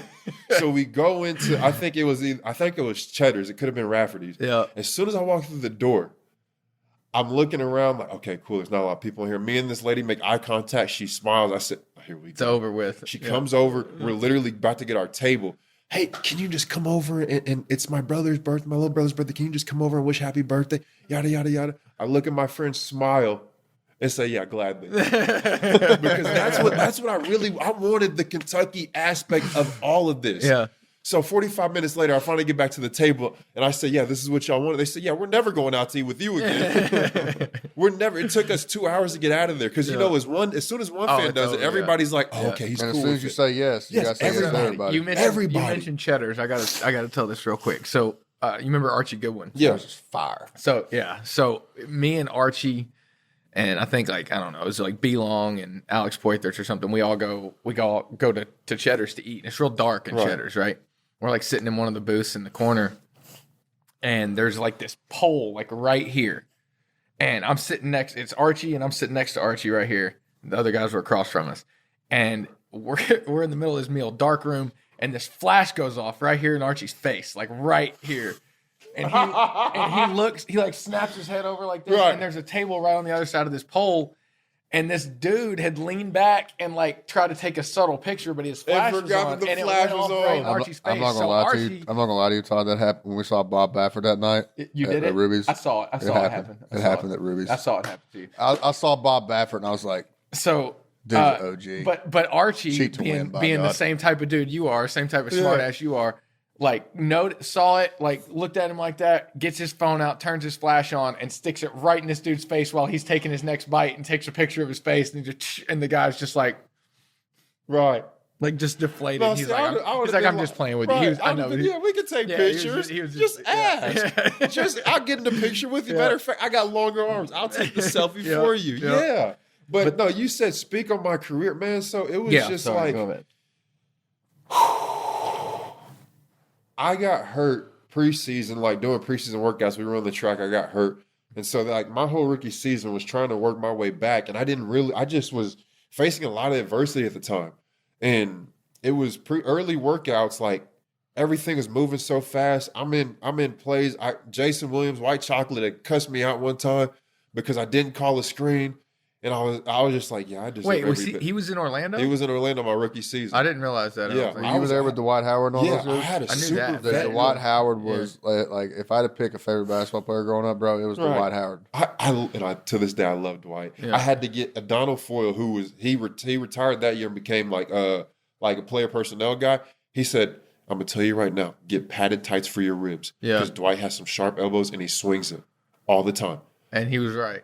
Oh, I got one hit. I said, I went to the trainer. I said, I need padded tights, please. Please. And so everything was moving so fast. And they told me we had 200 plays. I said, we have 200 plays and you got to know them all. I said, geez, okay, 200 plays. And then it's like the calls are different. Everything's just so different.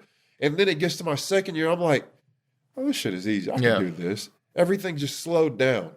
It's slow because I didn't have that experience. Everything, most people say going from high school to college, everything's much faster. Mm-hmm. I have been playing a top level AAU and I have been playing against guys who were so fast the whole time that basically I've been playing against John Wall and DeMarcus the whole time. So as soon as we got on the same team, I was like, oh, I got these guys on my team? Yeah, let's go. Let's rock and roll. Did that have much to do with you coming here? Who the team was? No, because I committed. Me and John Hood committed early on. Yeah. Well, Hoodie was the only one that had been recruited by Billy Gillespie. I was recruited by Billy. I'm saying you're good. I'm saying that he kept, right. Like that Cal had kept because you were recruited anyway. But Hoodie was like, they basically pulled all the other offers, right? Except they left. They still extended it to Hoodie. They kicked my boy. They kicked my boy Landon Sloan off the team. Yeah, I committed to Billy Gillespie. I know. I'm saying they pulled everyone else's offers, but they let. I committed to the school. Yeah, I did. I was all in on Kentucky. Mm-hmm. Cal came as soon as he got the job. He came out. He said, "Listen, I'm here because everybody told me I got to go get Daniel. Go get Daniel." I said, "You could have just called. Mm-hmm. I'm with you. Like I'm with this." Yeah. And then as soon as John and DeMarcus, I was so excited. I'll never forget. We were at the Jordan Brand Classic, and they had all the UK signs there. I said, "Yo, look! Like this is wild. We're about to really go in here and do something special. This is so cool. Yeah, so cool." But no, like my rookie season was a lot of learning and growth and development. And it was at a time where everything was so interesting because of what was going on with Dwight and the whole, as they called it, Dwightmare situation. And it was tough as a rookie to be in that because I saw so many aspects of the league that you really see over the course of a career, and I saw it in 2 years. Right. Like, we had a super vet-loaded team. It was Dwight Howard, Rashard Lewis, Jason Williams, Jameer Nelson, Vince Carter, Michael Pietrus. All these guys I had grown up watching play, and it was like, these are my teammates now. But it's a culture shock because I tell everybody, I went from, hey, what are we doing after practice? Let's go get something to eat. Yeah. Cool, yeah. Hey, what are we doing after practice? Had kids and families. Oh, I got to go pick my kids up from school. I got to go have lunch with my wife. Yeah. And here I am, a 19-year-old kid, and we had, like, the closest one in age was, like, Ryan Anderson. I think he was 23, 24, but which is that's a huge age gap. That's a massive gap. Right. Yeah. As far as a male's maturity, that's a huge age gap. Yeah. So I was just kind of, like, by myself out there and just trying to figure things out. Yeah. And then I go to Oklahoma City, and it's like, okay, there is structure here. Mm-hmm. Complete structure, and they have a plan for everything. Like, it was the most amazing setup, which we could have had in Orlando, but we didn't. Yeah. And to this day, I'm from Oklahoma, so I'm a huge Thunder fan. How was that? Loved it. Yeah. Loved it. Absolutely loved the Thunder organization. How was Kevin Durant as a teammate? Phenomenal. I love KD. I love Kevin is a phenomenal person. KD is amazing. Russ is the same way. I love Russell Westbrook. A dog, a fighter. That's what I always said about Russell. Like, if I played basketball and I had an ideal teammate, right, I'd want it to be someone like Russell Westbrook. They drag because him you have the same mentality. Like, the biggest thing that I loved about him was that every single time that he got a chance to dunk the basketball, he was trying to break the fucking backboard. Right. Like, literally trying to slam it as hard as he could. And I loved that. That dude's a freak. Love it. No, I can't. He gets drugged through the coals. Man. Yeah, he does. But everybody He doesn't everybody care. can't handle that. He can. Yeah, he doesn't care. Oh, he's got thick skin for sure. He can handle that, Yeah. and he doesn't care. Yeah. That's what I love about him most. That's what I love Doesn't about KD the most Yeah. too. I Right. mean, he gets a lot of shit too, but He don't- he just he brushes it also off and he hates- just goes on about his day. Right. The media hates that Russ says the truth. He's Right. like, Well, they're like, how do that's you any feel about media them these days, saying but this? And anybody. he's like, I don't think about it at all. I go Right. home to my kids and my wife, and I Live my sit life. in my lavish ass house and spend my lavish ass money, and you're Right. gonna go write about it. Right. Like, I don't care at I all. live an amazing life. Yeah. Like, I've lived and honestly, it's so cool. Like thinking about this, you guys are asking about it, and I think about this constantly. I've had some of the coolest teammates I could have Yeah. ever had in my life.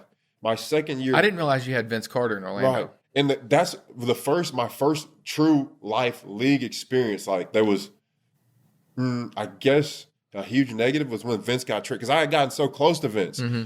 and then I come in. They say, "Oh yeah," and then I'm going into the weight room because I was lifting every day. I had to get in before everybody. That's when people don't understand. Like I was there we practiced at 10. I was there from 7 a.m. till like 3, Mm-hmm. and everybody else would come in at like 8 or 9 and be as soon as we're done, they're going by 1. Mm-hmm. So I'm in there 2 hours before and 2 hours after. Because of rehab. But And- I mean, they just had me and getting working. your body right, They yeah. just had me working. Yeah. Like I'm here to work. Yeah, Yeah. I'm with all of that. I have no problem. But I walk into the weight room and I just see Vince kind of hanging out. They're in the room he's in the room with the assistant strength coach and the trainer, and they're just chopping it up. You know, it's the morning time. They're talking, whatever. And he's like, "What's up, Rick?" I'm like, "What's going on? Why are you here?" He's like, "Got traded." What? Yeah. He laughed because I was just like literally in shock. What? What do you? Yeah, I got traded. It's crazy how the business works. Right. man. Right, Like- and that was my first league experience. And then, like, we got a whole bunch of group of different guys came in, and I had Gilbert Arenas as my teammate. Love Gil Zero to this day. Phenomenal teammate, phenomenal person. You have had some teammates. That's what I'm saying. I've had some teammates. Gilbert Arenas, OG. And then you were in Philly too, right? I was in Philly, yeah. Yeah. I was in Philly. Nerlens was going through a time then, Yeah. you know, and that's Forgot about one that. thing. So, Nerlens and I were close. He was my locker mate. Right. And roommate on the road. That was my right. dude. And so one thing I kind of came to understand was because, you know, when you don't know something, you go into it naive. You really don't know what you know. And so one thing that kind of affected me my rookie season, I was hurt my whole rookie season. And so I literally had to just work out constantly. And so I go into my exit meeting with Stan Van Gundy, and he says, it's like you weren't even part of the team. You know, you couldn't practice. You weren't really involved in anything. And I wasn't really, it just kind of just threw me off. Like, damn, I worked harder. You know, I did all my rookie duties and took them to the maximum and like tried to even make everybody happy and pleased everybody. For you to say it's like I wasn't part of Yeah, It's the that- team. almost like that's he was pretty- invisible. Almost. Right. Yeah. So it's like, damn, like, fuck me, I guess. Cool, Yeah. huh, bud? Yeah. And so- That when that came out of your mouth, I was like, I can't Right. believe you said that. And so that threw me off. But one thing that changed my perspective on this, and Brett Brown has all my respect. I don't have anything against Stan Van Gundy. I just feel like he said the wrong thing to a young 19-year-old That's- yeah. in the NBA. Yeah. He said the wrong thing. Yeah. Brett Brown, every day before games and practice, he would work with Nerlens. Mm-hmm. He would, whether it be just form shooting or whether it be just like anything that he would need to work on that day. He personally, the head coach, was working with him. Yeah. And he was recovering, in case you don't remember, from Right. his ACL He was injured. injury. Yeah. It happened Yeah. in That's when February. he blew it out Yeah. against Florida. And so Yeah. I said, that's what it's about. Yeah. All respect due to Brett Brown. I love Brett Brown. Phenomenal coach. He should have worked on his shooting stroke a little bit more, maybe. It's okay. It worked out for him. He perfected his strengths. Yeah. He did. And his weaknesses got better. That's what, in my opinion, in any sport that you play, That's you the perfect ga- your yep. strengths and you get your weaknesses better. Well said. Well said. But yeah, he could have worked on shooting a little bit more. Yeah. Yeah. He's always struggled with that a little bit. He had the hardest flat top around though. He did. Definitely did. That shit was hard. Can't nobody It was, compete with that. it was like Will Smith on Fresh Prince type flat top. the UK logo in the back of his neck to did. announce it on Sports Center. You remember that? Did. UK's had so many iconic players. Like the flat top, boom, that was a brand in itself. The brow, The brow. brand in itself. Yeah. The John Wall John dance. Wall dance, Yeah. brand in itself. Like that's Who would wild. have made the most money John Wall? besides John Wall? Oh, DeMarcus. You think? Yeah, easily. What would your deal have been? Your first deal you signed? My first deal Who would you sign with? in college, to be honest, if Waffle House would have gave me that's what I'm talking about. I'm not kidding, Get you an dog. all-star breakfast. Bro, I put on. Everybody talk about the freshman 15. I put on the freshman 30, dog. It was What? bad. Same here, It was bro. bad.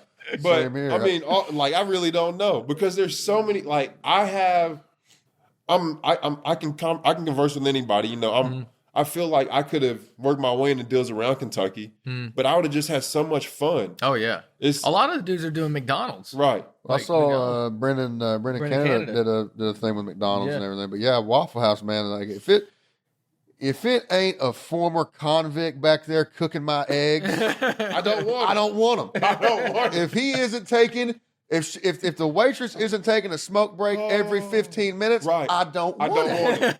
I don't want it. I don't want it. amazing. All love the Waffle House though, Right, for real. But yeah, I absolutely. mean, hearing your story, I mean, there's so many guys that have journeys like that, battling injuries, Right. and then being around the greatest people around, and like that's like obviously I didn't get a chance to play in the league or anything, but like that's how I look at like guys like Josh Allen, Right.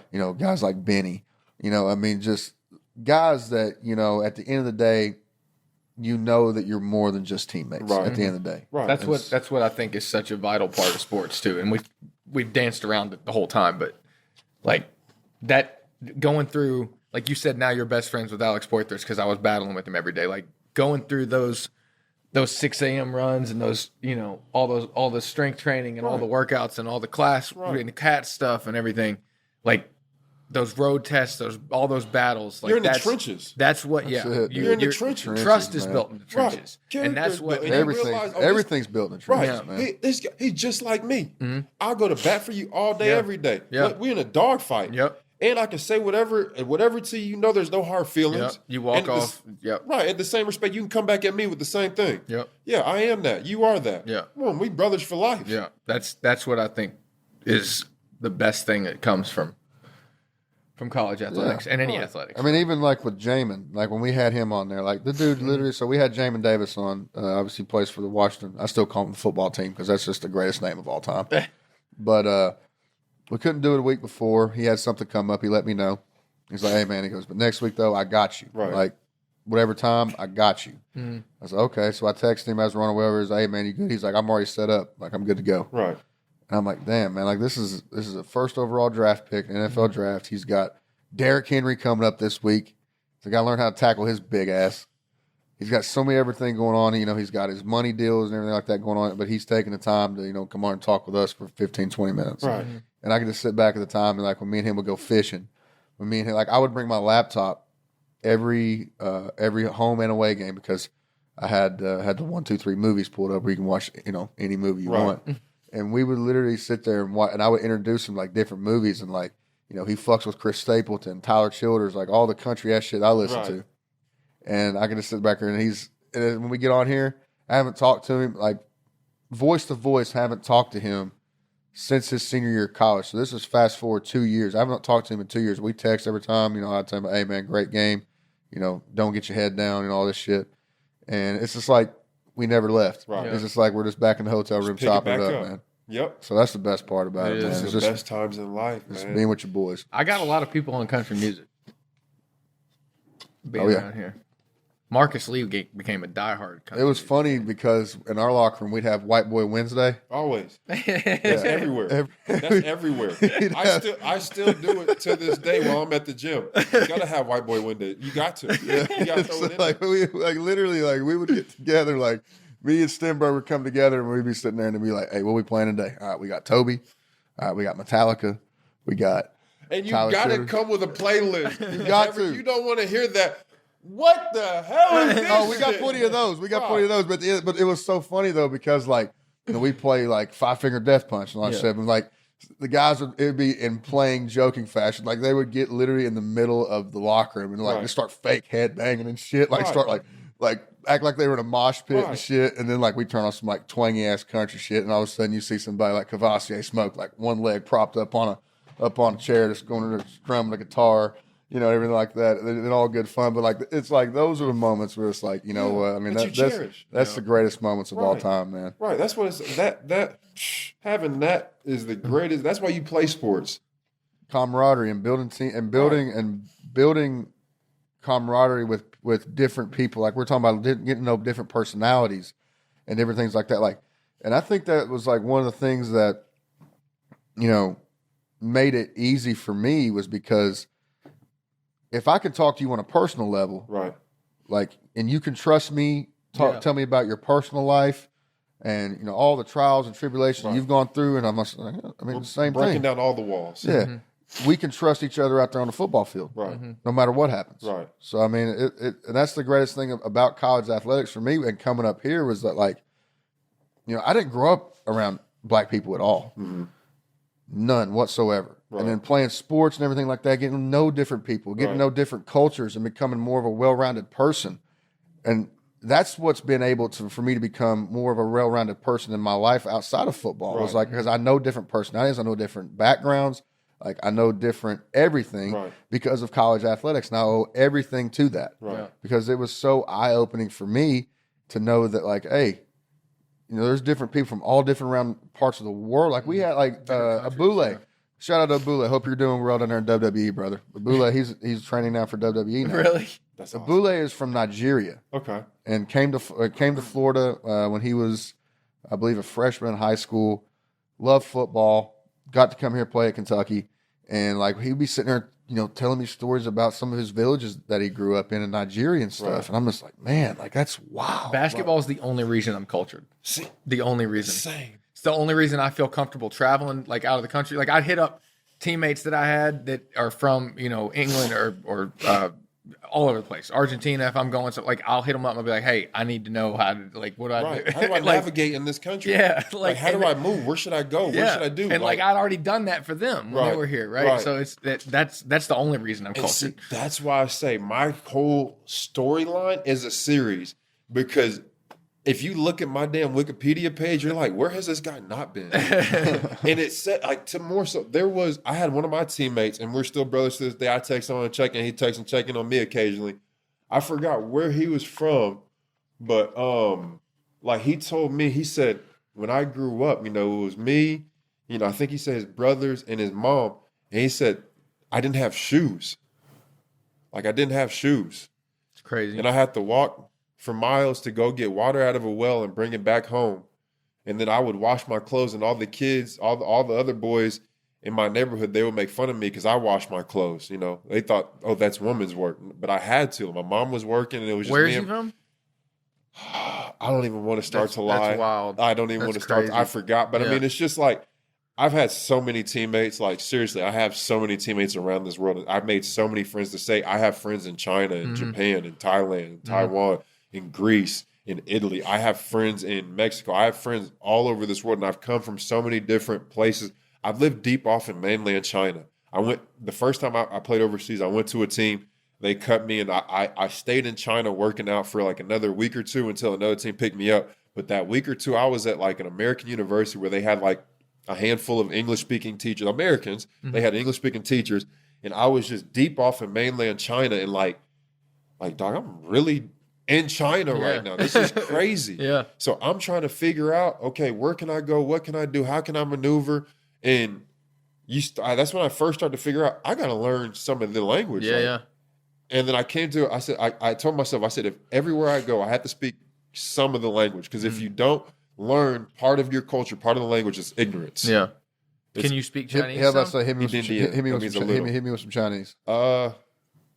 I mean, I can, like I said, Indian a little bit. I mean, first thing, I treat myself like a kid. I learned how to count. So, ER, san, su, wu, liu, chi, ba, dio, sure. And then after you learn 10, 11 is just 10-1. 12 is 10-2, 10-3, 10-4. And then after you get to 20, it's arsher, which is 2-10. And then the 21 is like 2-10-1, 2-10-2. You get what I'm saying? Yeah. You just, you figure it out. And then you had to learn how to order. You have to learn how to, honestly, they have like the word for this is jigga, and the word for that, no kidding, is niga. And so everything you point to, the first time me and my agent went over there, we hear the conversation talk about da-da-da-da, niga. I'm like, what are they saying? And so the translator, he laughs about it. He's like, no, jigga means this and nigga means that. Like, it's not that pronunciation. It's like nigga. Yeah. But I'm like, what is this? So then I finally learned, okay, I want this in the menu, jigga. Yeah. Jigga. And honestly, Google Translate at that point in time, it wasn't what it is now, but it saved my life in a lot of Chinese restaurants because they don't have English. Yeah. They don't. Like, you have to figure it out. Yeah. And then I get deeper into the culture, and then you start to realize I got onto an elevator one time, and it was a random person.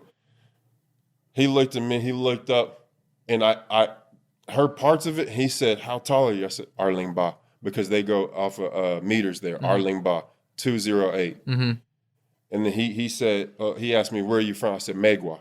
That means America. And he said, oh, okay. And then I get off the elevator, and about a minute later, I'm like, I just had an interaction. I just had a full conversation in Mandarin. This is wild. Who am I?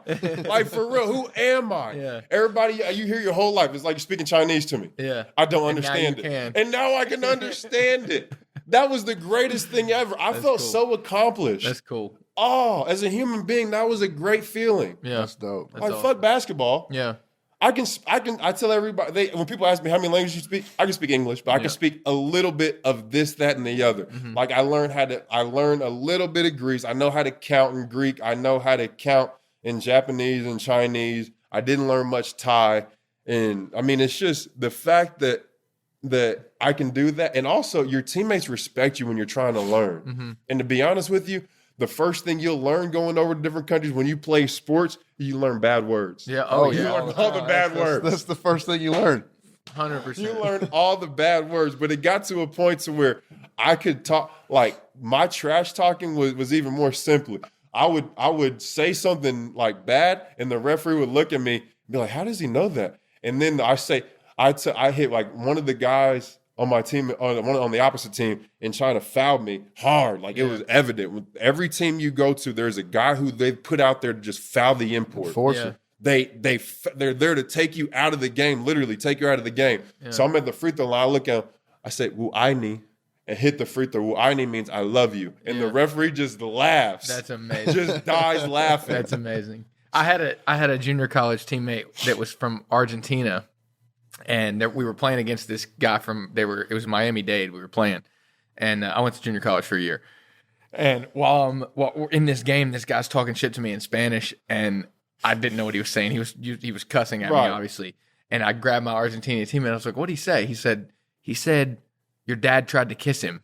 But my teammate was fucking with me, right? And so I repeated that phrase like, hold up. Huh? Was that the first time you just said the word fuck on here? I don't know, maybe. But he said he was. I'm not the only one. He was pissed. He was intentionally trying to like make me laugh, like, because that's obviously not what the dude said. But I took the phrase and I repeated it like later on, like joking with him.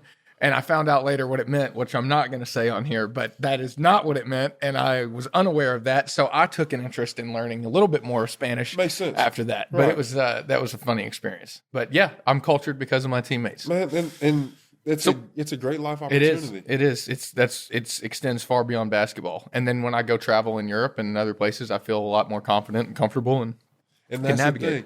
Just being confident. Know that you're going to mess up. There's going to be times where you get stumped, but you have to have that confidence to try. And people are going to respect you for trying. Sometimes, people aren't going to be impatient with you, but hell, they're human beings. Well, we're impatient with people that can't speak English too. I'm not anymore because of that aspect. That's my point. I learned because of that aspect. I'm not. Yeah. But there was one time, I'm not going to lie, I was in LA. I think I ordered some food to go. And it was after I got back from China. And it was the coolest thing ever because there was a lady, she didn't speak English at all. And I helped her get her food that she ordered and take it home. And I was like, that is the greatest feeling ever. Yeah, it is. Not only did I look so cool to these people because they're like this random 6'10" black dude comes in and can understand kind of what she's talking about and can speak back with her because she was just, flustered. But it gives people that ease, when you can relate to them.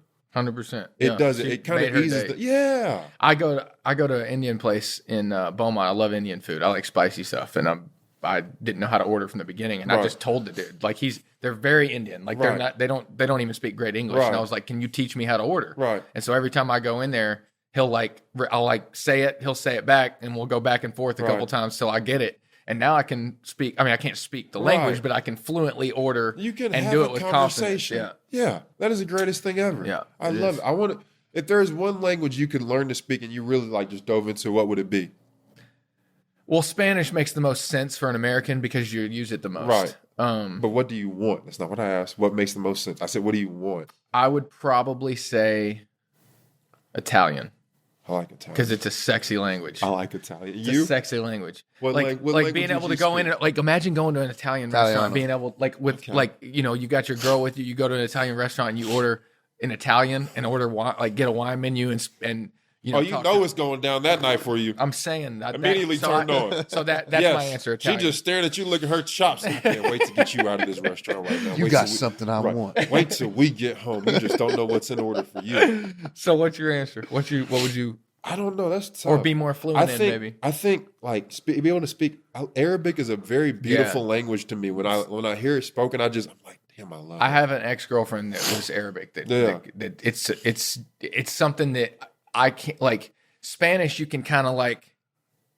understand Right. ish. Right. You know, like I can at least I know if you're mad at me, Oh, right? It's a very you know what I mean? Be very but aggressive. like I don't in Arabic. Like Right. I can't like no, because you can't gauge emotion based Right. off the the words, first languages time they're I got to speaking. practice in Lebanon, there was these old men. They'd sit around a table smoking the shisha. Yeah. And so I'm like, are they about to fight? Yeah. They're like, no, they're just talking about their day. Yeah, but it sounds So aggressive. aggressive. It sounds aggressive. I would probably man. say like, well, besides Italian, probably Russian. Yeah. Okay. Russian. Okay. I just love that, like, dark Yes. sounding. The raspiness. The raspiness. Yes. Yes. Obviously, I'm not speaking Russian. It's a stupid But Russian. the accent was there. The accent Yeah. was there. I played a lot of Call of Duty growing up as a Makes kid. sense. Yeah. Did Leave you? the mic alone. Oh yeah, but I was a campaign guy. Never on live.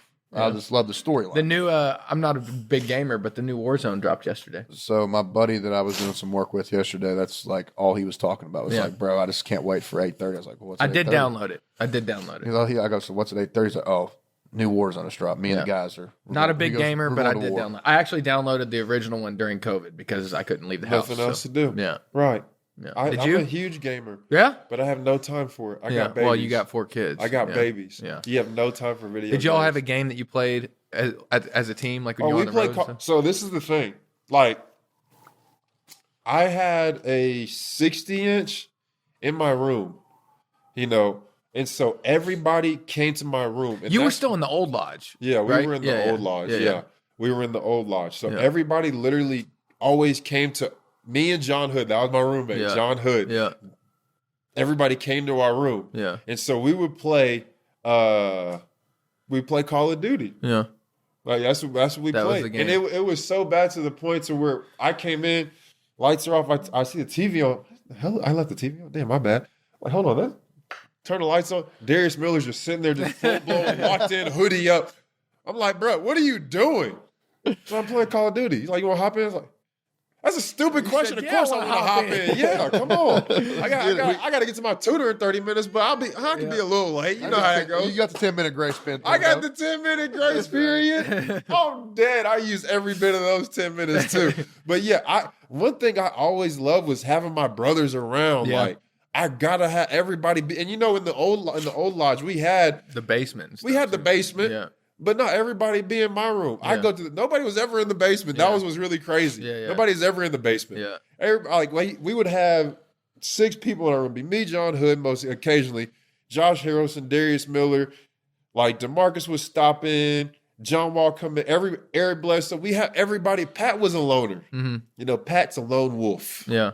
He did his own thing. Yeah. I love What about DeAndre was on that team too? Yeah, right? DeAndre quiet. Yeah. He come in just to hang out. Yeah. But Perry would be in there. But I literally just Perry, have corny I ass. love having my brothers Perry. around. Like that was the greatest part of it for me. I wish I would have stayed in college a little longer? Everybody asks that question. Do you wish you was? Yeah, just to have more of that college experience. It's different in the league. Right. It's not this. Yeah. That's what I was so thankful for about playing football. Obviously, we can't stay. be a one and done. Right. Yeah. And so like we didn't have our own lodge or anything like that. Obviously, we lived with everybody else. But Well, like, shit, y'all couldn't. Y'all had to have your own apartment complex. Yeah. It's different. So we some of the guys they would game. Like I wasn't a big gamer or anything, but like we'd play poker every Right. Thursday night. We go up and we played poker, and That's and awesome.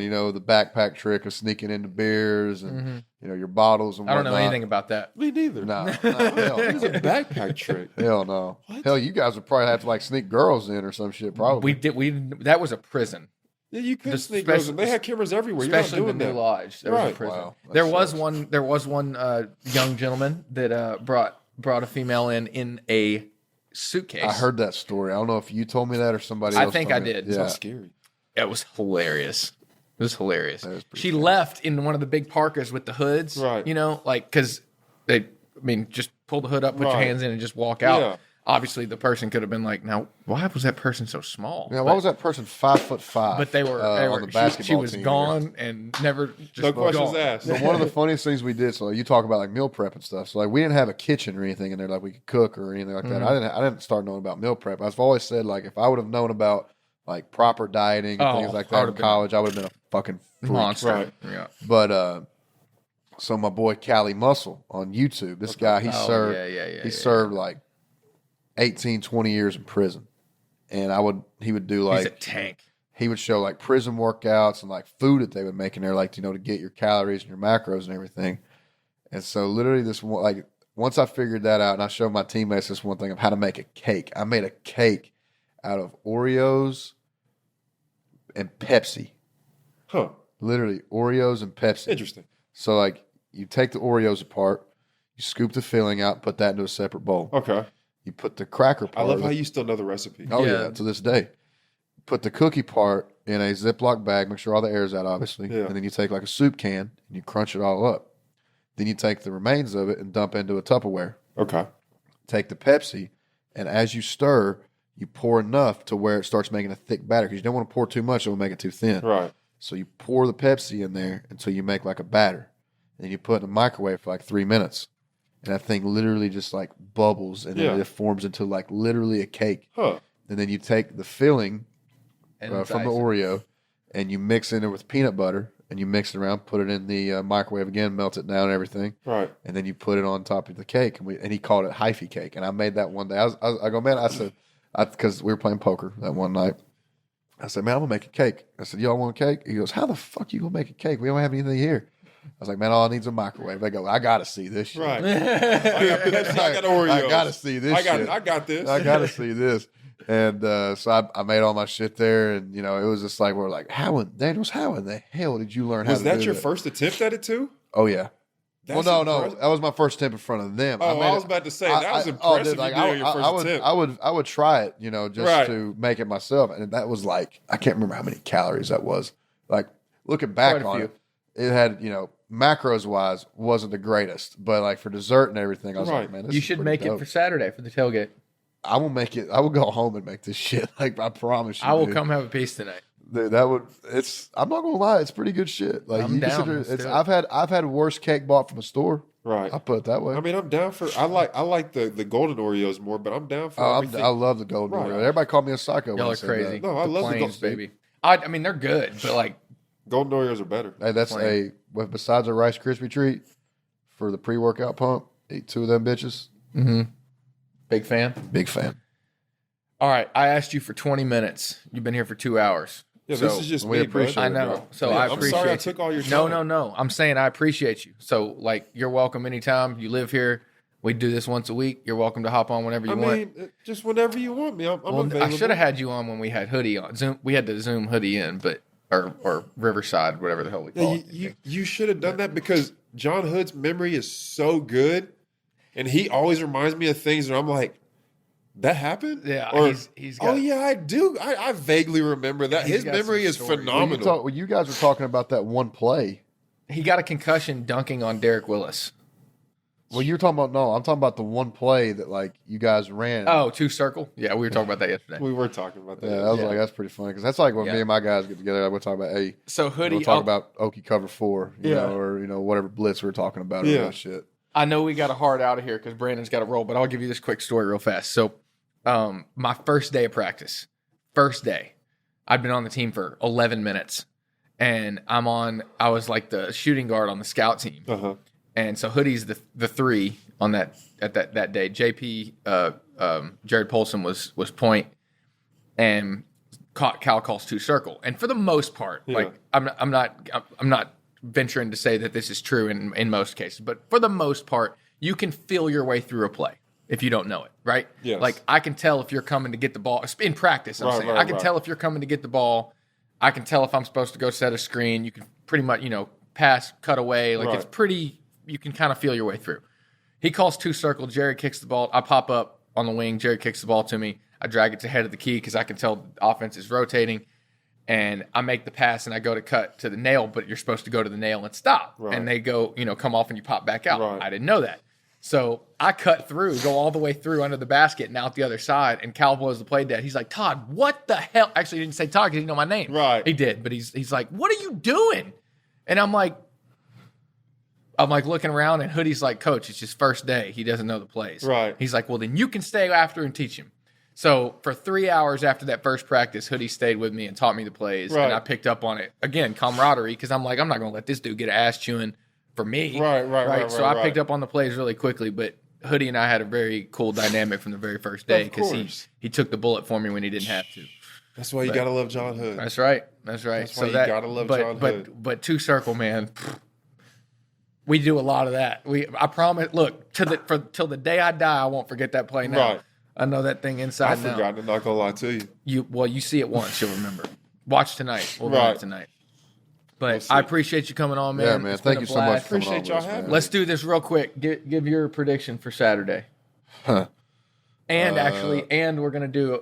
I know you haven't watched a lot of basketball. We're gonna do a prediction for the Gonzaga game too, because Kentucky plays them this weekend. Okay. This Saturday, I'm not going to give you a score. Okay. But, it'll be another hanging L. Georgia covers. Georgia, Let's do that. Do they cover 22.5? yeah. Yeah, they cover. Do they cover? Sure, bud. It's like I don't know. Sure, Yeah, bud. they Yeah, they we're covered. I think they smoke us. You think we Yeah. beat Gonzaga basketball? I don't know. After watching the Michigan State game last night, it's going to be, very talented. I will say that. Very talented team. Like I said, I don't know shit about basketball, but from what I saw, obviously it was Oscar's first game back. Their chemistry really isn't worked out that way yet. I mean, like in football, you got a couple tune-up games before you play someone big. You only had one, regular season game. Yeah. Playing a nobody, and then you go out and play Michigan State. I mean, it's night and day difference. But, Yeah, especially with Izzo at the helm. it's at Gonzaga, Texas. It's not at it's in Spokane, but it's not at Gonzaga's arena because it only seats 6,000. They needed a bigger arena. Gonzaga only seats 6,000. Was this U-Pike? Yep. Mm-hmm. Jesus, man. They got beat by Texas last night, didn't they? Did you know that Pat McAfee is The man? no, he is the man. He's technically on their coaching staff. Whose? Texas, virtual. It's weird. They have how What? he's known as their virtual coach. Huh. It just sounds like another way for him to draw a check. Might be, but I mean, shit, make that money, kid. That man's a money making Dude, all machine. he does is work. But what's the I line? actually What's don't the know. line? I'm What's gonna the look. line? I'll look real quick. Give me that real quick, and then I'll It make might my not be. It's prediction. probably not out yet. For them, what is it, next week? It's Sunday, I think. They'll probably have it out. They should. Well, they may be waiting until tonight's game. Yeah. God, I can't stand being stuffed up. Me, and it's every day for me. If I don't take allergy medicine, bro, I'm on mine. I'm on TikTok, trying to find pressure points to hit and to release it, yeah. Oh yeah. But the best thing I found is being in the cold, Really? warm, a warm shower. I thought a warm shower steaming that would Right. hold me up. No, it created me more congestion. I got in that cold shower today. I was like, oh shit. I'll walk outside here and I'll feel more relieved. Really? Crazy. Interesting. Might just be where I'm a psychopath and take nothing but cold showers. I'm used to probably- that, but You take nothing but cold showers? yeah. I do. That's pretty outrageous. I'll do it in the morning if I need to wake up, but nothing but cold shower. I mean, it's Well, I great. mean, The like- benefits are great. Yes. Yeah, that's what I literally like. Everything, like I said, like everything that I do now is like with a purpose, especially from a mental standpoint. Right. And like, I can't remember exactly who said it, but like the feeling that you get when you're just like shivering cold Right. is the biggest thing that like burns fat in you naturally. Right. So Yeah, because your body's constantly moving. yeah, like when you step out of the cold tub or you step out of the shower or cold shower, like you notice like you look like you've lost like 5 pounds. Yeah. Like Yeah. that's what it is. It's- All right, The odd's not out yet. The okay, line's not I'm gonna take Kentucky. out. All right. I think we do beat them. Yeah, But definitely tailgate's going to be popping. If you guys see this, come out the orange lot. We'll have drinks, we'll have food, we'll have all that good shit for. No, we have Louisville at home. What kind of food? What do you want? Oh, I love that point. answer. Yeah. I wasn't ready for that. Because we haven't really I planned was for planning it. on doing jambalaya. Again, It's a cold day. we can do that, or we can do chili. I need to kill a deer. We Chili. can do Deer chili. Deer chili. That'd be dope. But that banks on you killing a deer. I'm going tomorrow, and I got plenty of those running around. You can't eat the antlers, but Pick your teeth with them. it's true. Can't do that. Appreciate All right. you, brother. Appreciate you, man. Thank you guys for watching. We'll be back next week. Fully Unscripted. We out. Let's ride.